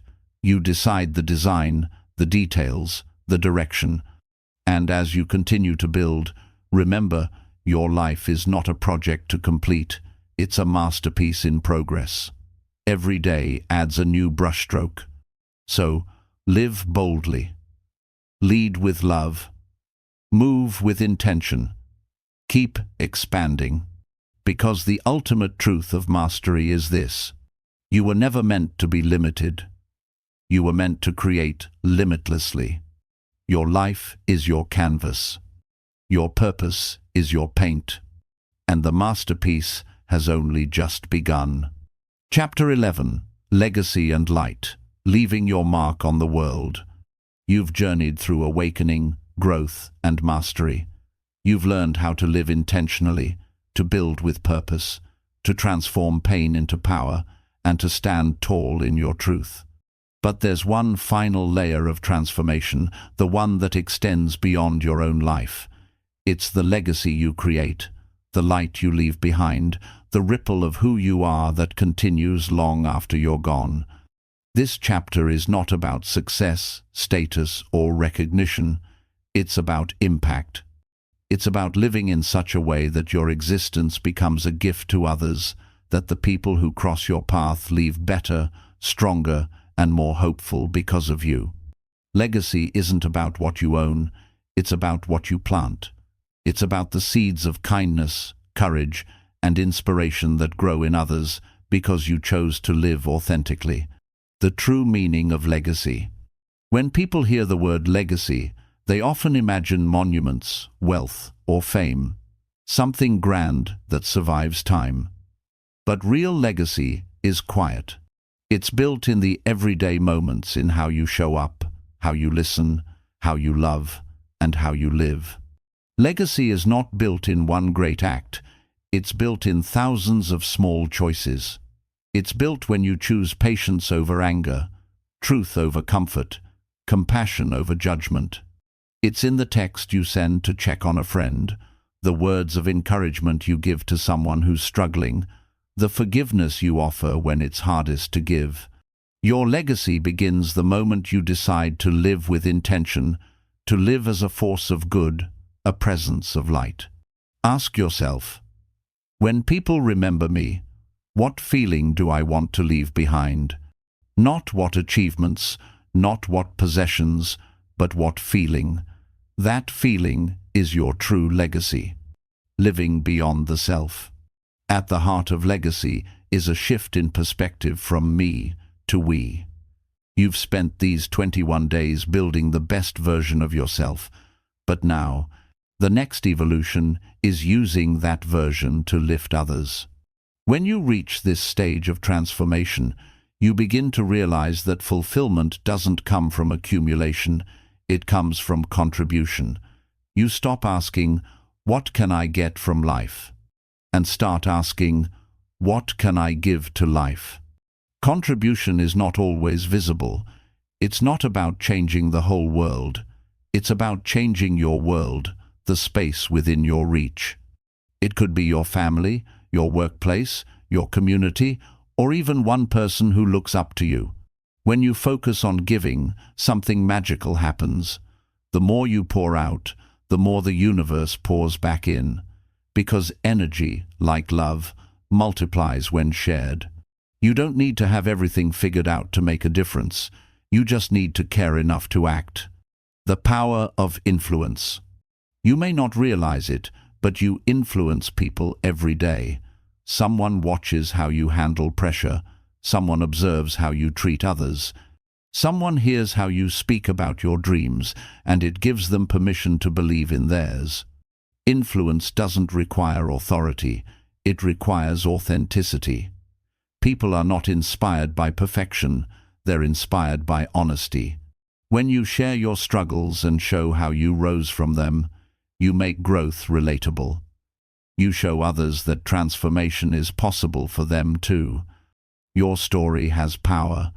Every mistake you've made, every fear you've faced, every victory you've earned, it all has value. The lessons you've learned are someone else's survival guide. So tell your story. Don't hide the chapters that hurt. Those are often the ones that heal others the most.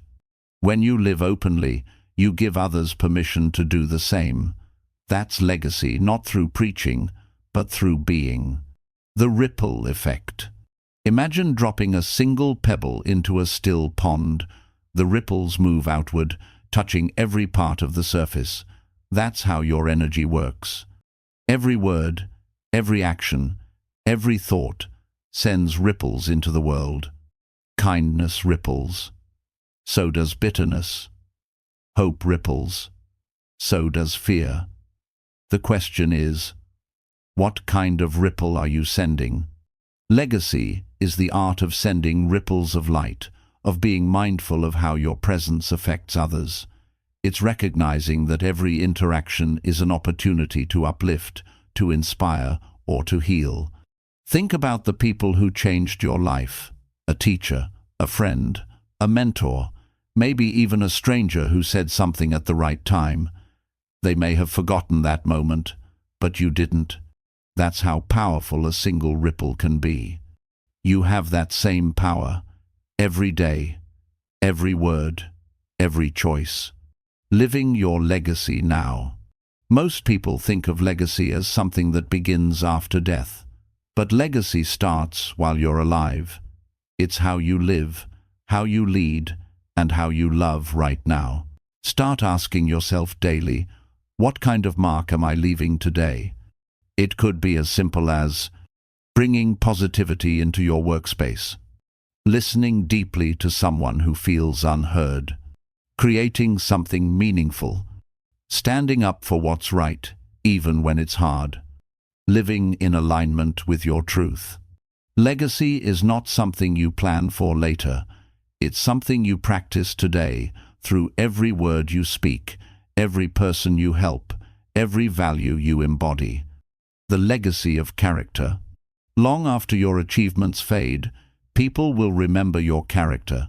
They'll remember how you made them feel, how you handled adversity, and whether your actions matched your words. Character is built in private but revealed in public. It's who you are when no one's watching. It's choosing honesty when lies are easier, humility when pride tempts, and gratitude when life tests you.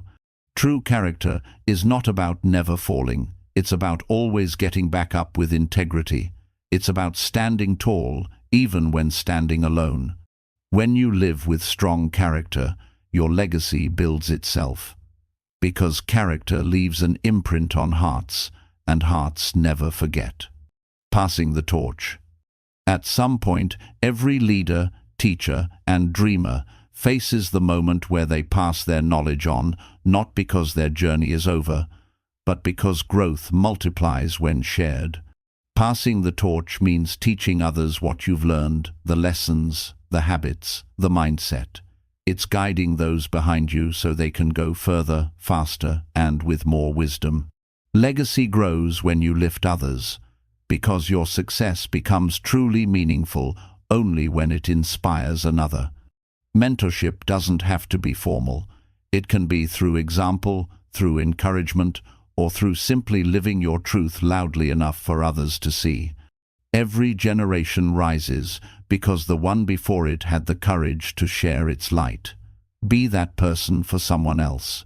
The spiritual legacy. Beyond impact and influence lies something deeper, your spiritual legacy. This is not about religion or doctrine. It's about energy, essence, and consciousness. Your spiritual legacy is the frequency you leave behind, the vibration of your presence. Were you a source of peace or chaos, love or fear, gratitude or bitterness? Energy never dies, it transfers.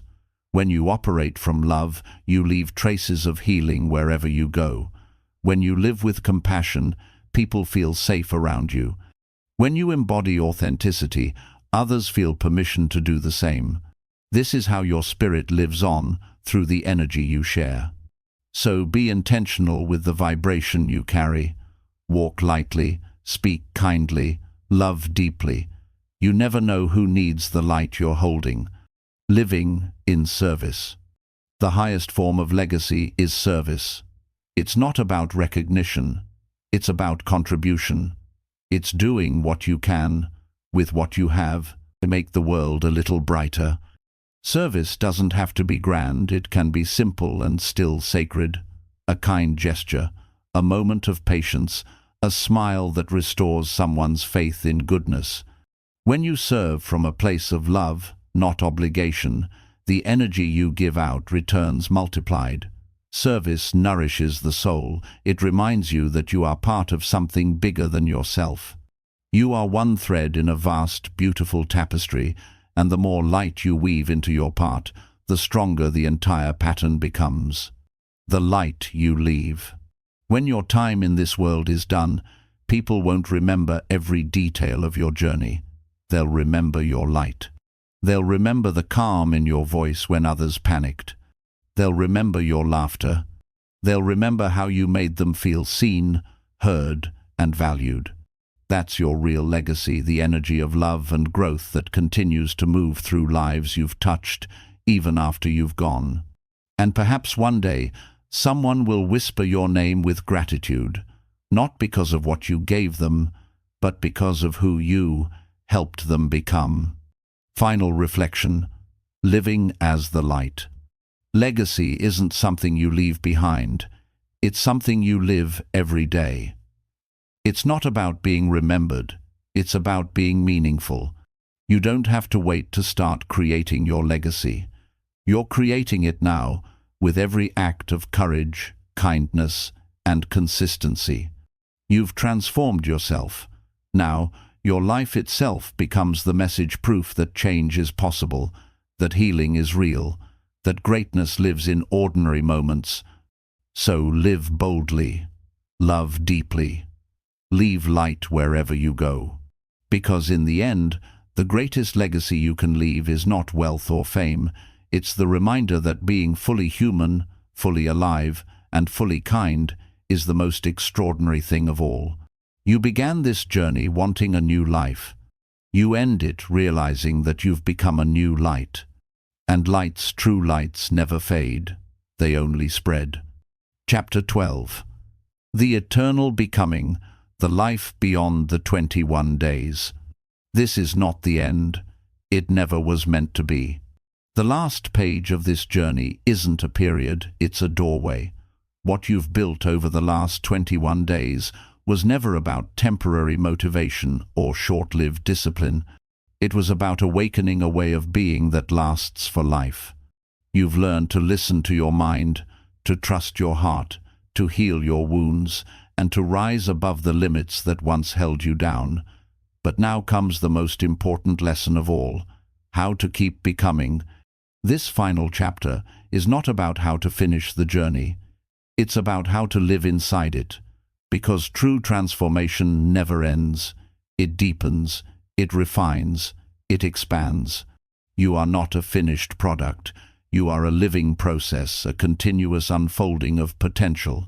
Every day you are dying to your old self and being reborn as something new. Every morning is an invitation to rise higher, love deeper, and live freer. This is the essence of eternal becoming. The illusion of arrival. Many people chase transformation like a finish line. They want to reach that perfect state, the place where everything finally makes sense, where peace is permanent and success is secure. But that place doesn't exist. Life is not a mountain you climb to conquer.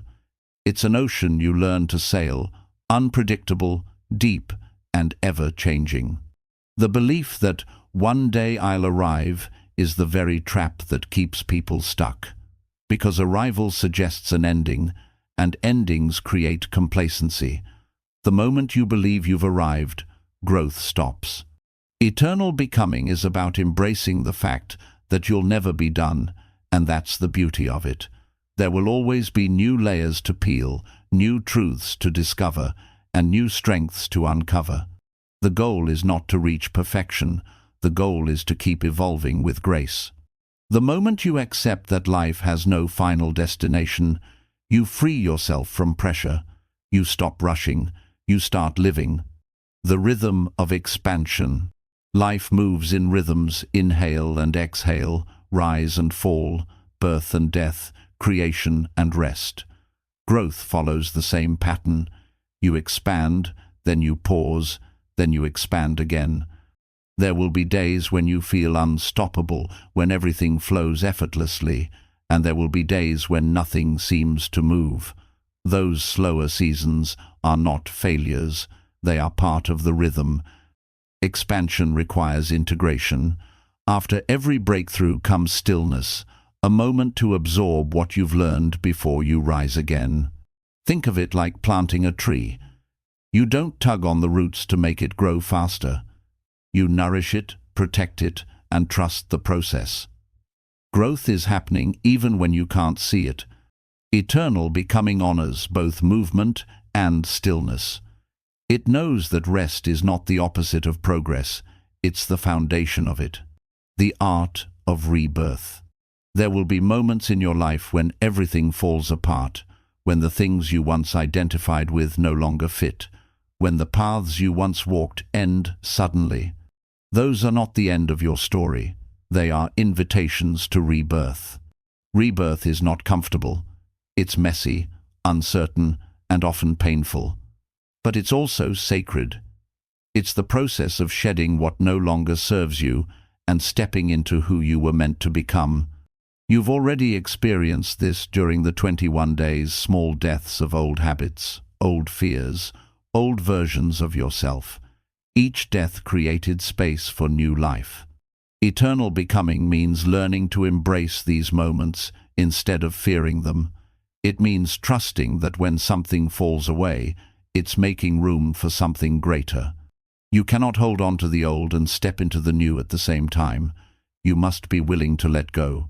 Every ending in your life is a hidden beginning if you have the courage to see it that way.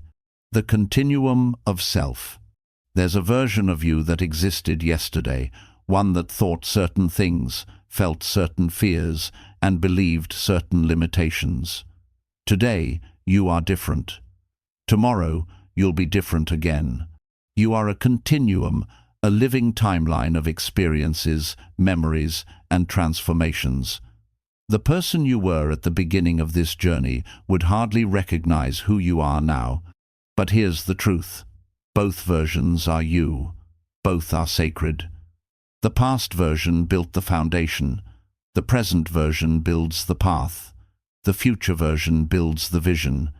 The goal is not to reject who you were, but to honor them because they carried you here. Every past mistake, every wrong turn, every heartbreak, it all shaped the wisdom that now guides you. You are not separate from your past. You are the evolution of it, and your future will be the evolution of this moment. When you live with that understanding, you stop judging your growth. You start trusting it. Living with grace through change. One of the hardest parts of continuous evolution is that others may not evolve with you. People will question your change. Some will drift away. Some will misunderstand. That's okay. You're not meant to fit into every old space once you've grown beyond it. Grace is the ability to let people be where they are while staying true to where you're going. Don't shrink to keep others comfortable. Don't dim your light to avoid making others squint. Your growth will either inspire others to rise or reveal their resistance to change. Both are gifts. To live with grace means to love without attachment and to grow without guilt. You are not abandoning anyone by changing. You are simply honoring the truth of your evolution. Becoming the observer. At this stage of your journey, self-awareness deepens into self-observation. You begin to watch your thoughts, actions, and emotions, not as judgments but as signals. When you're angry, you notice. When you're afraid, you breathe. When you fall, you learn. Observation creates space, the space between reaction and response, between chaos and clarity. This is where mastery deepens into peace. Because once you learn to watch your inner world with compassion, the outer world can no longer control you. You realize that every experience is neutral until you assign it meaning, and you now have the power to choose meanings that empower, not limit. That's what it means to live as an awakened creator of your life. The circle of impact. As you continue to evolve, your transformation naturally begins to affect others.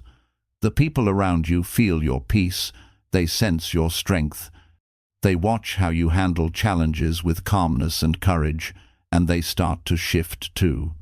This is how change spreads, not through preaching, but through embodiment. When you live as an example, you become a mirror reflecting possibility back to the people who've forgotten their own. Your circle of impact will expand in ways you can't predict. You'll say something that sparks someone's breakthrough. You'll help someone heal just by being present. You'll inspire someone to dream again just by walking your path. You won't always see the results, but the energy you send out never disappears. It travels, transforms, and touches lives you may never know. This is the quiet power of legacy in motion, living in continuous gratitude.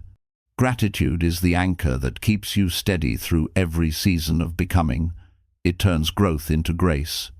Without gratitude, even progress feels empty, but with gratitude, even struggle feels meaningful. When you wake up, give thanks not just for what you have, but for what's coming, for the lessons still unfolding. Gratitude shifts your focus from lack to abundance, from what's missing to what's growing. Write down what you're thankful for each day, the small wins, the subtle blessings, the unseen protection. Gratitude rewires your perception. It transforms daily life into a sacred experience. When you live with gratitude, you stop chasing happiness and start being it. The infinite game. Life is not a competition to win. It's an infinite game to play. There are no winners or losers, only learners. The goal isn't to beat anyone else. It's to keep playing, keep growing, keep becoming. In the infinite game, failure is feedback. Obstacles are teachers. Setbacks are recalibrations. You're not here to collect trophies. You're here to collect experiences that shape your soul. Every time you rise from a fall, you level up in wisdom. Every time you choose compassion over ego, you win the real prize peace. So stop measuring your life in milestones and start measuring it in moments of meaning. That's how you win the infinite game, by continuing to grow with love, curiosity, and purpose. The return home. Eternal becoming isn't about seeking something outside of yourself. It's about returning to the truth that's been within you all along. Every lesson, every journey, every goal leads back to the same place, you. When you peel back every layer of fear, ego, and expectation, what's left is your essence, pure awareness, peace, and love. That's your true home. You've spent these 21 days building new habits, new beliefs, and a new identity. But beyond all of it, the real transformation is realizing that you were never broken, only buried beneath layers of doubt. Coming home means remembering your wholeness. It means no longer seeking validation because you've found self-acceptance. When you live from that place, everything changes not because you gain something new, but because you finally see clearly. Final reflection, the journey that never ends. You started this path with a single promise. Give me 21 days, and I will give you a new life. You've kept that promise. You've broken barriers, built resilience, and discovered strength you didn't know you had. But now, it's time to take it further. The 21 days were never the goal, they were the beginning, a foundation, a blueprint, a spark. What you do next is what defines the rest of your story. So keep walking, keep learning, keep expanding. Every day, ask yourself, what am I becoming today? How can I live with more love and less fear? What light can I bring into the world right now? There will be highs and lows, triumphs and trials. But no matter what comes, remember this truth. You are not your circumstances. You are the consciousness shaping them. You are not a story of survival. You are a masterpiece in motion. You are not finished. You are becoming endlessly, beautifully, eternally. And that is the ultimate gift of life. Keep becoming, keep evolving, keep shining. Because the journey never ends, it only gets deeper. Chapter 13. The Infinite Horizon. Living your new life with purpose and power. You've arrived at the horizon, not the end, but the endless. The place where transformation becomes lifestyle, where growth becomes rhythm, and where purpose becomes power. These 21 days were never about changing a single habit or mindset. They were about changing the way you live. You've learned how to wake up consciously, how to think clearly, how to feel deeply, and how to act intentionally. But now comes the ultimate integration, the chapter where everything you've learned stops being something you practice and starts being something you are. This chapter is about living your new life fully, freely, and fearlessly. It's about walking through each day as the person you've worked so hard to become, not occasionally but naturally. It's about carrying your transformation into the world, not as an achievement, but as an embodiment. Because once you master yourself, the next step is mastering how you live, not by controlling life, but by flowing with it. The dawn of a new way of living. When you open your eyes each morning now, the world should feel different, not because the world itself has changed, but because you have. The lens through which you see life is clearer, sharper, and kinder. You notice beauty in small moments. The warmth of sunlight through your window, the rhythm of your breath, the way gratitude softens even the hardest days. This awareness is the hallmark of your new life, the ability to live awake. Most people move through their days half-conscious, running on autopilot, reacting rather than creating. But you've learned to pause, to breathe, to choose. That pause, that tiny space between impulse and action, is where your power lives. Living this way means you no longer chase happiness. You generate it. You no longer seek meaning. You create it. You no longer hope for peace. You embody it. Every day becomes a meditation in motion, not because it's perfect, but because you are present. Reclaiming power through responsibility. The most liberating realization in life is that you are fully responsible for your reality, not guilty responsible. Responsibility is not blame, it's power. It's the recognition that your choices shape your experience, your mindset shapes your day, and your energy shapes your results. When you blame others, you give away your power. When you take ownership, you reclaim it. This doesn't mean everything that happens is your fault. It means that no matter what happens, you have power over your response. You choose how to interpret events, how to act, how to rise. This is the foundation of your new life, radical ownership. You no longer wait for others to fix things, to love you, to validate you, or to save you. You are your own foundation. You've learned that the most stable structure is the one built from the inside out. Responsibility gives you freedom. It's the end of victimhood and the beginning of empowerment. Living with purpose every day. Purpose is not found in grand gestures. It's lived in small moments. It's not a job title or a mission statement. Purpose is the energy you bring to whatever you do. It's doing even ordinary things with extraordinary presence. When you live with purpose, you stop asking, "What do I get?"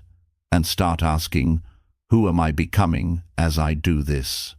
Purpose isn't something you wait to discover, it's something you decide to live. Every day, you can live purposefully by choosing alignment over approval, giving your best effort even when no one is watching, uplifting those around you through your energy and example, creating something meaningful even in small ways. Purpose is not a finish line, it's a daily practice of direction. And when you live with purpose, your life stops feeling random. You begin to feel connected to your values, to others, to life itself.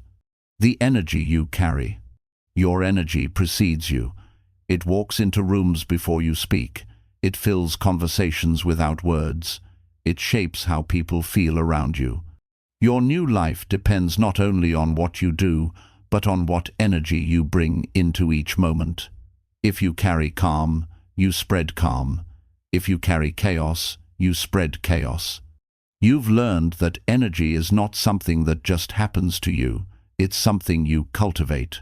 The thoughts you think, the people you surround yourself with, the food you eat, the environment you create, all of it either raises or drains your vibration.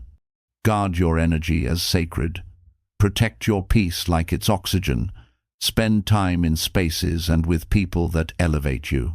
The energy you carry becomes the atmosphere you live in. So wake up each day and ask yourself, what frequency will I broadcast today? Choose love, choose strength, choose light. The practice of stillness. In your new life, stillness is not idleness, it's mastery. The world glorifies constant motion. It praises busyness as productivity and noise as importance. But true power lies in stillness, in the quiet moments where you reconnect with your center, where you listen to your intuition, where you remember what truly matters. Stillness doesn't mean doing nothing. It means being fully present in whatever you're doing. You could be washing dishes, walking outside, or meditating in silence. Stillness is not about the activity, but the awareness within it. Stillness keeps you grounded when life gets loud. It brings clarity when your mind is cluttered. It's the place where your soul speaks in whispers, but only if you slow down enough to listen. Make stillness a daily ritual. It could be 5 minutes of breathwork, journaling, or simply sitting in silence. In stillness, you find strength that no chaos can shake. The art of reconnection. Transformation doesn't isolate you. It connects you more deeply to life. You start to see how everything is interwoven, every person, every event, every lesson. You realize that nothing is random. Every experience is part of a larger design guiding your evolution. Reconnection is remembering that you are not separate. You're part of the same energy that moves the oceans, grows the trees, and spins the stars. When you live from this awareness, ego dissolves. You stop needing to prove your worth, because you understand that your worth is inherent. You stop competing, because you realize there's enough space for everyone to shine. Reconnection leads to compassion. You start to see the humanity in others, even in those who challenge you. You realize that everyone is on their own journey of becoming some aware, some asleep, and that judgment doesn't elevate anyone. To live connected is to live with love as your default setting. The courage to keep growing. Even after transformation, fear will visit. Doubt will whisper. Old habits may try to return, but now you know how to handle them. You've built the tools, awareness, discipline, faith, and focus. Growth is not about eliminating fear. It's about moving with it, dancing with it, refusing to let it stop you. Every time you face a new challenge, remind yourself, I've risen before, I will rise again. Courage is not absence of fear. It's choosing truth in the presence of it. And the more you practice courage, the stronger it becomes. You are no longer someone waiting for change. You are the change. Living in overflow. Your new life should not be about surviving. It should be about overflowing. Overflow happens when you live so aligned, so authentic, and that your energy begins to pour out naturally through creativity, kindness, laughter, love. You give not because you're obligated, but because you're full. To live in overflow, you must prioritize your own nourishment. Fill your own cup first through self-care, joy, and alignment. Then let it spill over into the world. When you operate from overflow, giving no longer drains you. It renews you, because what you give flows back in equal measure. This is abundance in its truest form, not material, but spiritual. The vision beyond the horizon. Now that you've built your foundation, it's time to expand your vision, not from lack, but from potential. Ask yourself, who am I becoming next? What dream is calling me now? How can I serve the world more deeply? Your vision should not come from pressure, but from possibility. It should excite your spirit, not exhaust your soul. The horizon is infinite because you are infinite. Every dream achieved opens another. Every level mastered reveals a higher one. That's the beauty of becoming. There's always more love to give, more truth to live, more light to share. The legacy of presence. In the end, the most powerful legacy you can leave is presence, the way you make people feel when they're around you, the peace that lingers after you leave, the kindness that echoes through your actions. You've built a new life, but more importantly, you've built a new way of being. You've learned how to meet life with calm, how to stand in storms without losing center, how to love without condition. That is your gift to the world, a living example of conscious humanity. Final reflection: the infinite horizon. You began this journey as a seeker. Now you are a creator. You've turned discipline into devotion, awareness into wisdom, and intention into impact. But remember, every sunrise is another invitation to begin again. The horizon is endless because your evolution is endless. There will be moments when you forget, when you fall, when you drift. But that's okay. Every fall is a reminder to rise, every drift a reminder to realign. So, keep walking, keep becoming, keep shining. Because this is your new life, not a temporary transformation, but a permanent awakening. And from this moment forward, everything you do, everything you touch, and everyone you meet will feel the light of that awakening. You are no longer waiting for a new beginning. You are the new beginning. This is your infinite horizon. Walk it with purpose, live it with love, and never, ever stop becoming. Chapter 14. The Art of Living Fully, Embodying Joy, Freedom, and Flow. You've learned discipline, awareness, gratitude, and purpose. You've built strength through stillness, power through peace, and vision through persistence. You've mastered the internal architecture of transformation. Now comes the ultimate chapter, the art of living fully. To live fully is not just to exist, but to experience. It's to rise each day with wonder instead of worry, with curiosity instead of fear.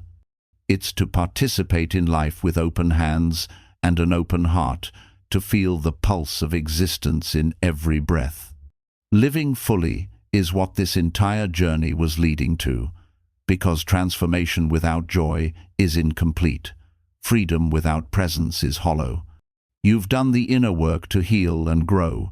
Now it's time to live expansively, to express, to celebrate, to savor the richness of being alive.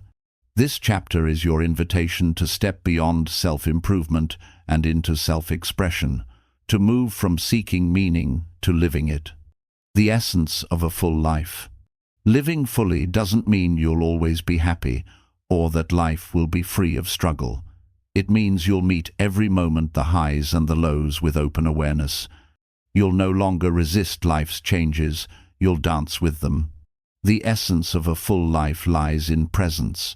When you are truly present, every moment becomes alive.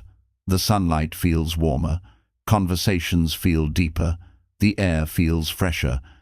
You begin to notice the extraordinary within the ordinary, the miracle hidden inside every moment. A full life isn't one with the most possessions or achievements. It's one with the deepest connection to yourself, to others, and to the universe around you. When you live fully, time feels different. You stop rushing toward some imagined future.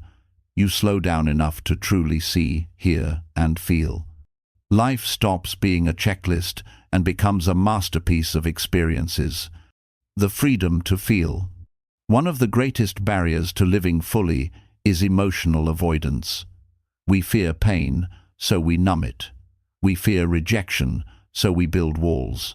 But you cannot selectively block emotions. When you shut down your sadness, you also dull your joy. To live fully, you must reclaim the freedom to feel everything. Let yourself cry when something breaks you, not as weakness, but as release. Let yourself laugh loudly when joy finds you, not as frivolity, but as gratitude. Feel anger when boundaries are crossed, and peace when you honor your truth. Emotions are energy in motion. When you let them move through you freely, they become fuel for transformation. But when you suppress them, they stagnate and become suffering. Living fully means trusting that every feeling has purpose. Each emotion is a teacher guiding you toward deeper understanding. Pain shows you what needs healing. Fear shows you where courage is needed. Love shows you where connection grows. You are meant to feel deeply. That's where life's beauty lies. The simplicity of joy.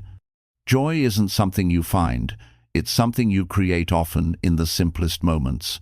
It's in the warmth of a morning sun, the laughter shared with a friend, the taste of your favorite meal, or the quiet peace of a sunset. In a world obsessed with complexity, joy thrives in simplicity. When you learn to appreciate small things, your capacity for joy expands infinitely. The cup of coffee becomes sacred. The walk outside becomes meditation. The act of breathing becomes a reminder that you are still here, still alive, still evolving. To cultivate joy, practice attention. Joy hides in the details, in the moments that rush past unnoticed when your mind is elsewhere. Living joyfully doesn't mean ignoring pain. It means balancing it with gratitude. It means remembering that even on difficult days, something beautiful is still happening within you or around you. Make joy a daily discipline. Seek it deliberately. Protect it fiercely. The flow of freedom. To live fully is to live freely, and freedom isn't about doing whatever you want. It's about no longer being controlled by what you fear. True freedom begins in the mind. It's the release from overthinking, from comparison, from needing validation. It's the peace that comes when you stop trying to become someone else and start embracing who you already are. Freedom means forgiving yourself for the times you didn't know better, for the moments you fell short, for the dreams that didn't unfold as planned. It also means letting go of control. You don't need to plan every outcome or predict every path. The more you trust life, the more life supports you. Freedom is flow, the ability to move with life instead of against it. When you stop forcing things and start aligning with what feels true, doors open naturally. You find yourself in the right places, meeting the right people, at the right time, not because of luck, but because of energy alignment. Flow happens when you stop fighting the current and start swimming with it. The courage to express. Expression is the soul's way of breathing. Whether it's through art, writing, conversation, movement, or presence, expression is how you share your truth with the world. Most people suppress expression because of fear of judgment, rejection, or imperfection. But when you silence your expression, you silence your essence. Living fully means daring to be seen. It means saying what you truly feel, creating what you're inspired to create, and showing up as your authentic self, even when it's vulnerable. Your voice matters not because it's perfect, but because it's yours, your experiences, your insights, your heart. They are all unique contributions to the collective human story. The courage to express is the bridge between the inner and outer worlds. It's what turns self-awareness into connection. When you express freely, you live openly, and openness is the birthplace of joy, the gift of relationships. Life, no matter how self-aware or disciplined you become, is meant to be shared. Relationships are the mirrors in which we see ourselves more clearly. When you connect deeply with others, with friends, family, partners, or even strangers, you expand your capacity for empathy and love. But living fully in relationships means releasing expectations. People will not always love you the way you love them. They will not always understand your growth, your choices, your silence, and that's okay. Your job is not to control others' behavior, but to show up authentically. Love without possession, support without condition, listen without fixing. True connection is not about sameness, it's about presence. It's about saying, I see you as you are, and I'm here. When you give love freely, without agenda, it always returns, sometimes from unexpected places. The power of wonder. As children, we lived in wonder. Every color, sound, and experience felt magical. But as we grow older, we trade wonder for certainty, curiosity for caution.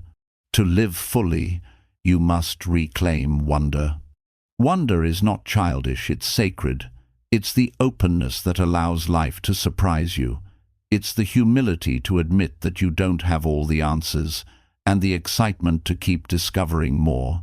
When you live with wonder, even routine becomes revelation. You stop seeing the world as ordinary and start realizing that it never was. Make it a habit to notice small miracles, the way rain nourishes the earth, how laughter heals tension, how every sunrise is a promise of renewal. Wonder keeps your spirit young. It keeps your heart open. It keeps your life full. The dance between gratitude and surrender. Gratitude roots you in appreciation. Surrender frees you from attachment. Together, they create the perfect balance for a full life. When you practice gratitude, you honor what you have. When you practice surrender, you make peace with what you don't. Gratitude says, thank you for this. Surrender says, I trust what comes next. Living fully means dancing between the two, embracing joy when it's here, releasing control when it's gone. It's knowing that everything in life is temporary, yet every moment is timeless when you're present. When you master that dance, life flows effortlessly. You no longer cling or resist. You receive and release with grace. The celebration of existence. You are alive right now, in this moment, and that alone is extraordinary. Millions of tiny miracles had to align for you to exist. Every breath, every heartbeat, every chance encounter, every choice. You are not an accident, you are a masterpiece in motion. Living fully is the daily act of celebrating that truth. It's not waiting for big moments to feel joy, but finding reasons to celebrate the small ones, a kind word, a lesson learned, a sunrise seen. Life is fleeting, unpredictable, and fragile, but that's what makes it precious. Every moment is a once-in-a-lifetime experience. So dance, sing, laugh, create, forgive, love, live. Because every time you truly live, you honor the miracle that you are. Final reflection. The art of living fully. This chapter isn't about adding more to your life, it's about feeling more within it. To live fully is to wake up each day and say, I am here. I am grateful. I am ready to feel, love, and create again. You've walked through awakening, growth, discipline, healing, purpose, and power, and now you've arrived at joy not as a fleeting emotion, but as a state of being. Your transformation is complete, but your life has just begun. So go forward and live with heart. Fill your days with meaning, your moments with laughter, and your presence with light. Because the art of living fully is the art of being fully alive. You've spent 21 days creating a new life. Now, it's time to live it boldly, beautifully, and without apology. This is not the end. This is the beginning of everything. Chapter 15. the never-ending flame, sustaining your transformation for life. You've walked through awakening, discipline, forgiveness, mastery, and joy. You've built a new identity from the inside out, one rooted in awareness, balance, and purpose. But transformation, like a flame, must be tended. It can burn bright and strong, or it can dim quietly if neglected. This final chapter is about the maintenance of your new life. It's about how to keep the fire of transformation alive, not for 21 days, not for a few months, but for the rest of your life. Because real growth isn't a sprint, it's a devotion. It's the daily art of keeping your inner light burning, even when the winds of the world blow hard. Sustaining transformation doesn't mean perfection. It means staying awake. It means noticing when you drift, realigning when you fall, and reigniting your purpose when life feels dull. It means committing to your evolution again and again with patience, love, and strength. The nature of the flame. Fire has 3 essential needs: fuel, oxygen, and protection. Your inner flame is no different. Your fuel is your purpose, the why that drives your every choice. Without a clear purpose, even the strongest willpower fades. Your oxygen is your awareness, the conscious breath of mindfulness that keeps you connected to the present moment. And your protection is your discipline, the habits and boundaries that shield your growth from distraction and decay. To sustain your flame, you must feed all 3. When purpose weakens, revisit your vision. When awareness dulls, return to stillness. When discipline wavers, renew your structure. No fire burns forever on yesterday's fuel. Every day requires new energy, new thoughts, new choices, new acts of courage. That's what keeps you alive and growing. The cycles of growth. Growth is not linear. It moves in seasons: expansion, contraction, rest, renewal. There will be days when you're unstoppable and days when you feel stuck. Both are necessary. In expansion, you act boldly. You chase dreams, learn new skills, and build momentum. In contraction, you slow down.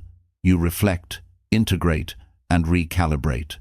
Most people resist contraction because they mistake it for failure, but contraction is how you strengthen your roots before your next rise. Imagine the ocean. Its waves crash forward, then pull back, only to surge again with even more force. Your growth follows the same rhythm. Every step backward is gathering strength for a bigger leap forward. So when life feels still, don't panic. Don't rush to fix or force. Breathe. Trust the cycle.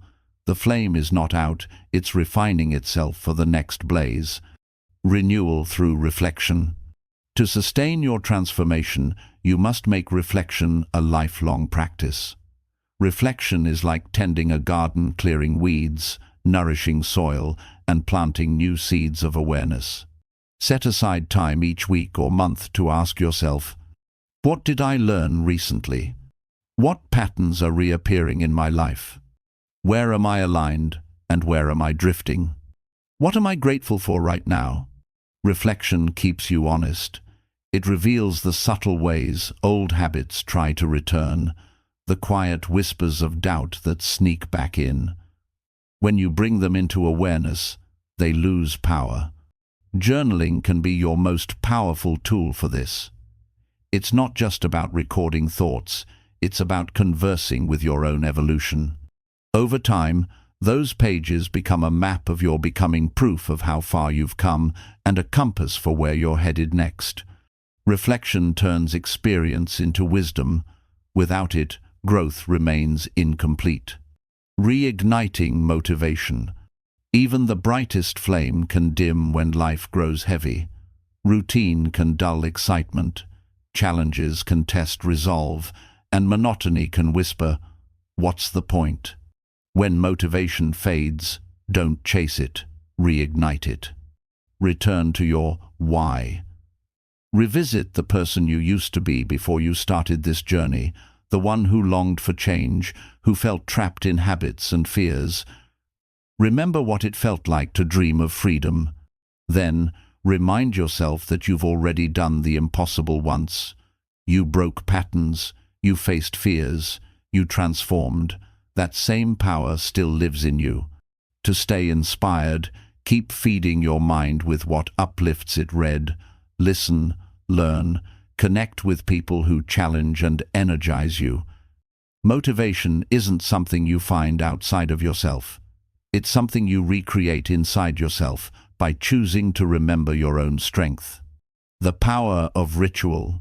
Discipline can feel heavy if it's built only on obligation. Ritual turns it into devotion. A ritual is an act infused with meaning.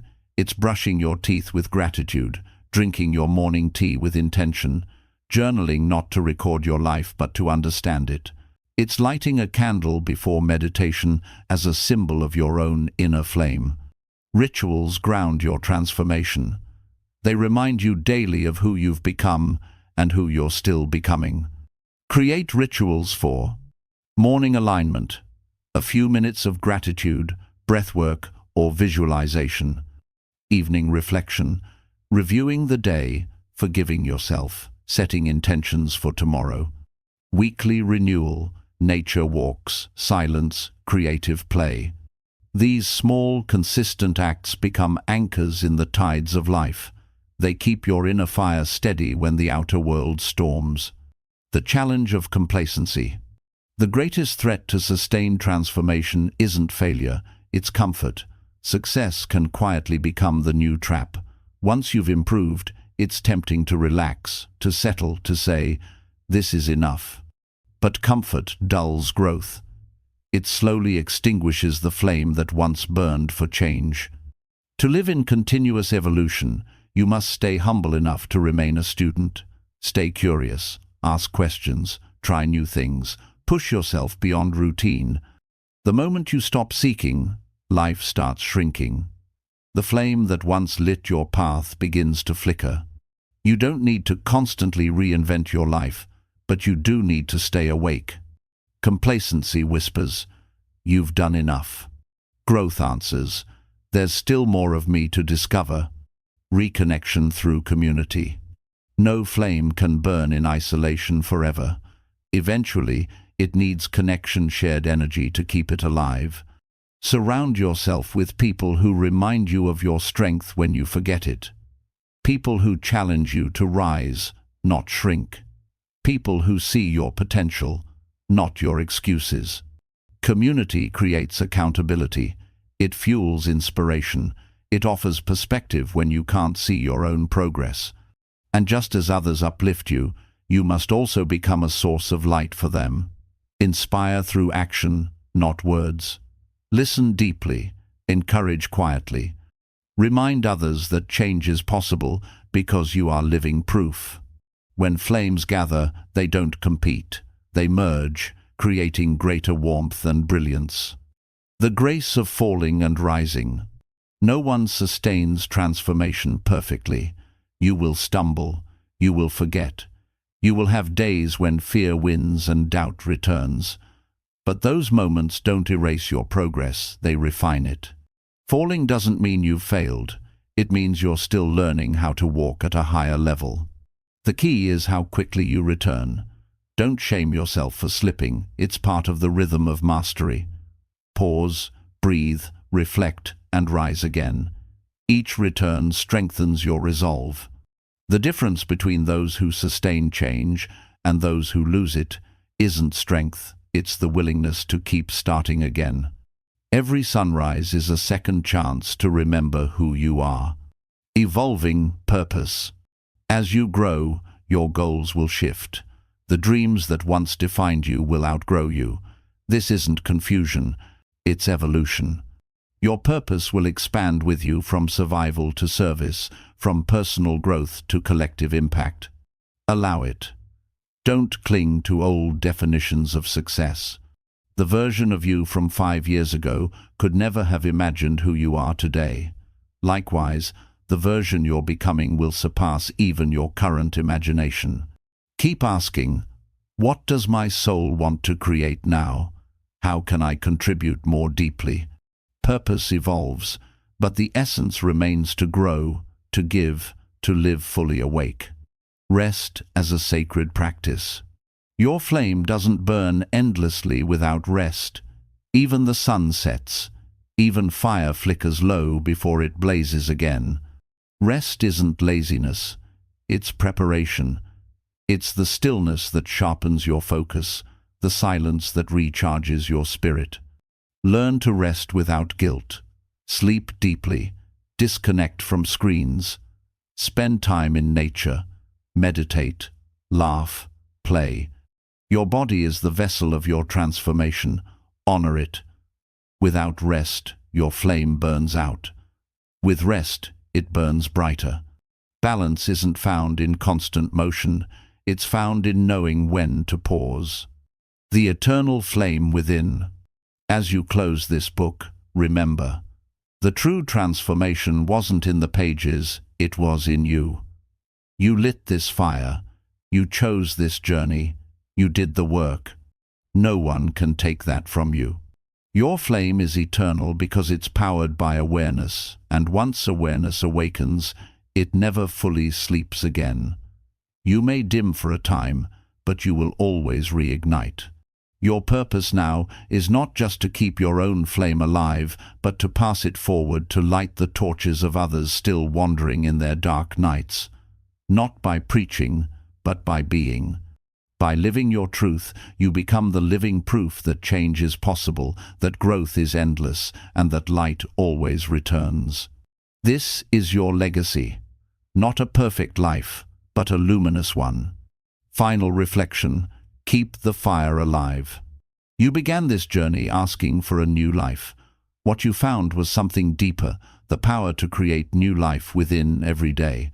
You are no longer waiting for the right moment. You are the moment.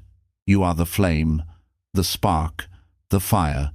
So when days grow dim, when doubt creeps in, when life feels heavy, remember who you've become. Remember that you carry everything you need inside you. Breathe deeply. Stand tall. And whisper to yourself the truth that will keep your light eternal. I am the flame that never fades. I am becoming endlessly. Now go forward, not as the person you once hoped to be, but as the living embodiment of what's possible. Because the fire is yours, and it will burn forever. And so, here you are not at the end, but at the beginning of something vast and sacred. You began this journey with a whisper, "Give me 21 days, and I will give you a new life." You may not have known exactly what that meant when you started. Perhaps you were searching for change, healing, direction, or renewal. Whatever brought you here, one truth has now revealed itself. The power to transform your life was never outside of you. It was within you all along. In these 21 days, and through these 15 chapters, you have peeled back layers of fear, doubt, and limitation. You've rediscovered your strength, your purpose, your stillness, and your joy. You've built habits that nourish your soul and beliefs that empower your spirit. You've learned to forgive, to let go, to love yourself without condition. You have become the architect of your own becoming. But remember, transformation isn't a finish line. It's a way of living. It's the daily act of awakening to your own power and choosing, again and again, to rise. There will be days when you feel unstoppable, when the world seems to open just for you. And there will be days when old fears whisper again, when progress feels slow, and when light seems far away. But those moments are not regressions. They are reminders. They remind you to return to your breath, your purpose, your truth. You now hold the tools to realign, to rebuild, to reignite whenever you need to. You know how to start. You know how to rise. You know how to keep going. Because you've learned the most important truth of all. You are not broken. You are becoming. You are not lost. You are evolving. You are not defined by what you were, but by what you choose to create from this moment forward. So, step into your new life not with fear, but with faith. Let every sunrise remind you that rebirth is always possible. Let every sunset remind you that rest is part of renewal. Live boldly, love deeply, forgive easily, grow endlessly. Carry the lessons of these 21 days in your heart, but live beyond them.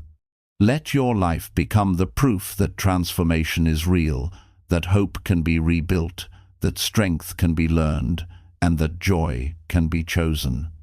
And when others look at you and ask, "What changed?" smile gently and say, "Everything." Because the old you survived. But the new you, the one standing here now, is finally alive. This is your dawn, your second chance, your new life. Keep becoming, keep shining, keep living. Written and published by NextGen Audiobook.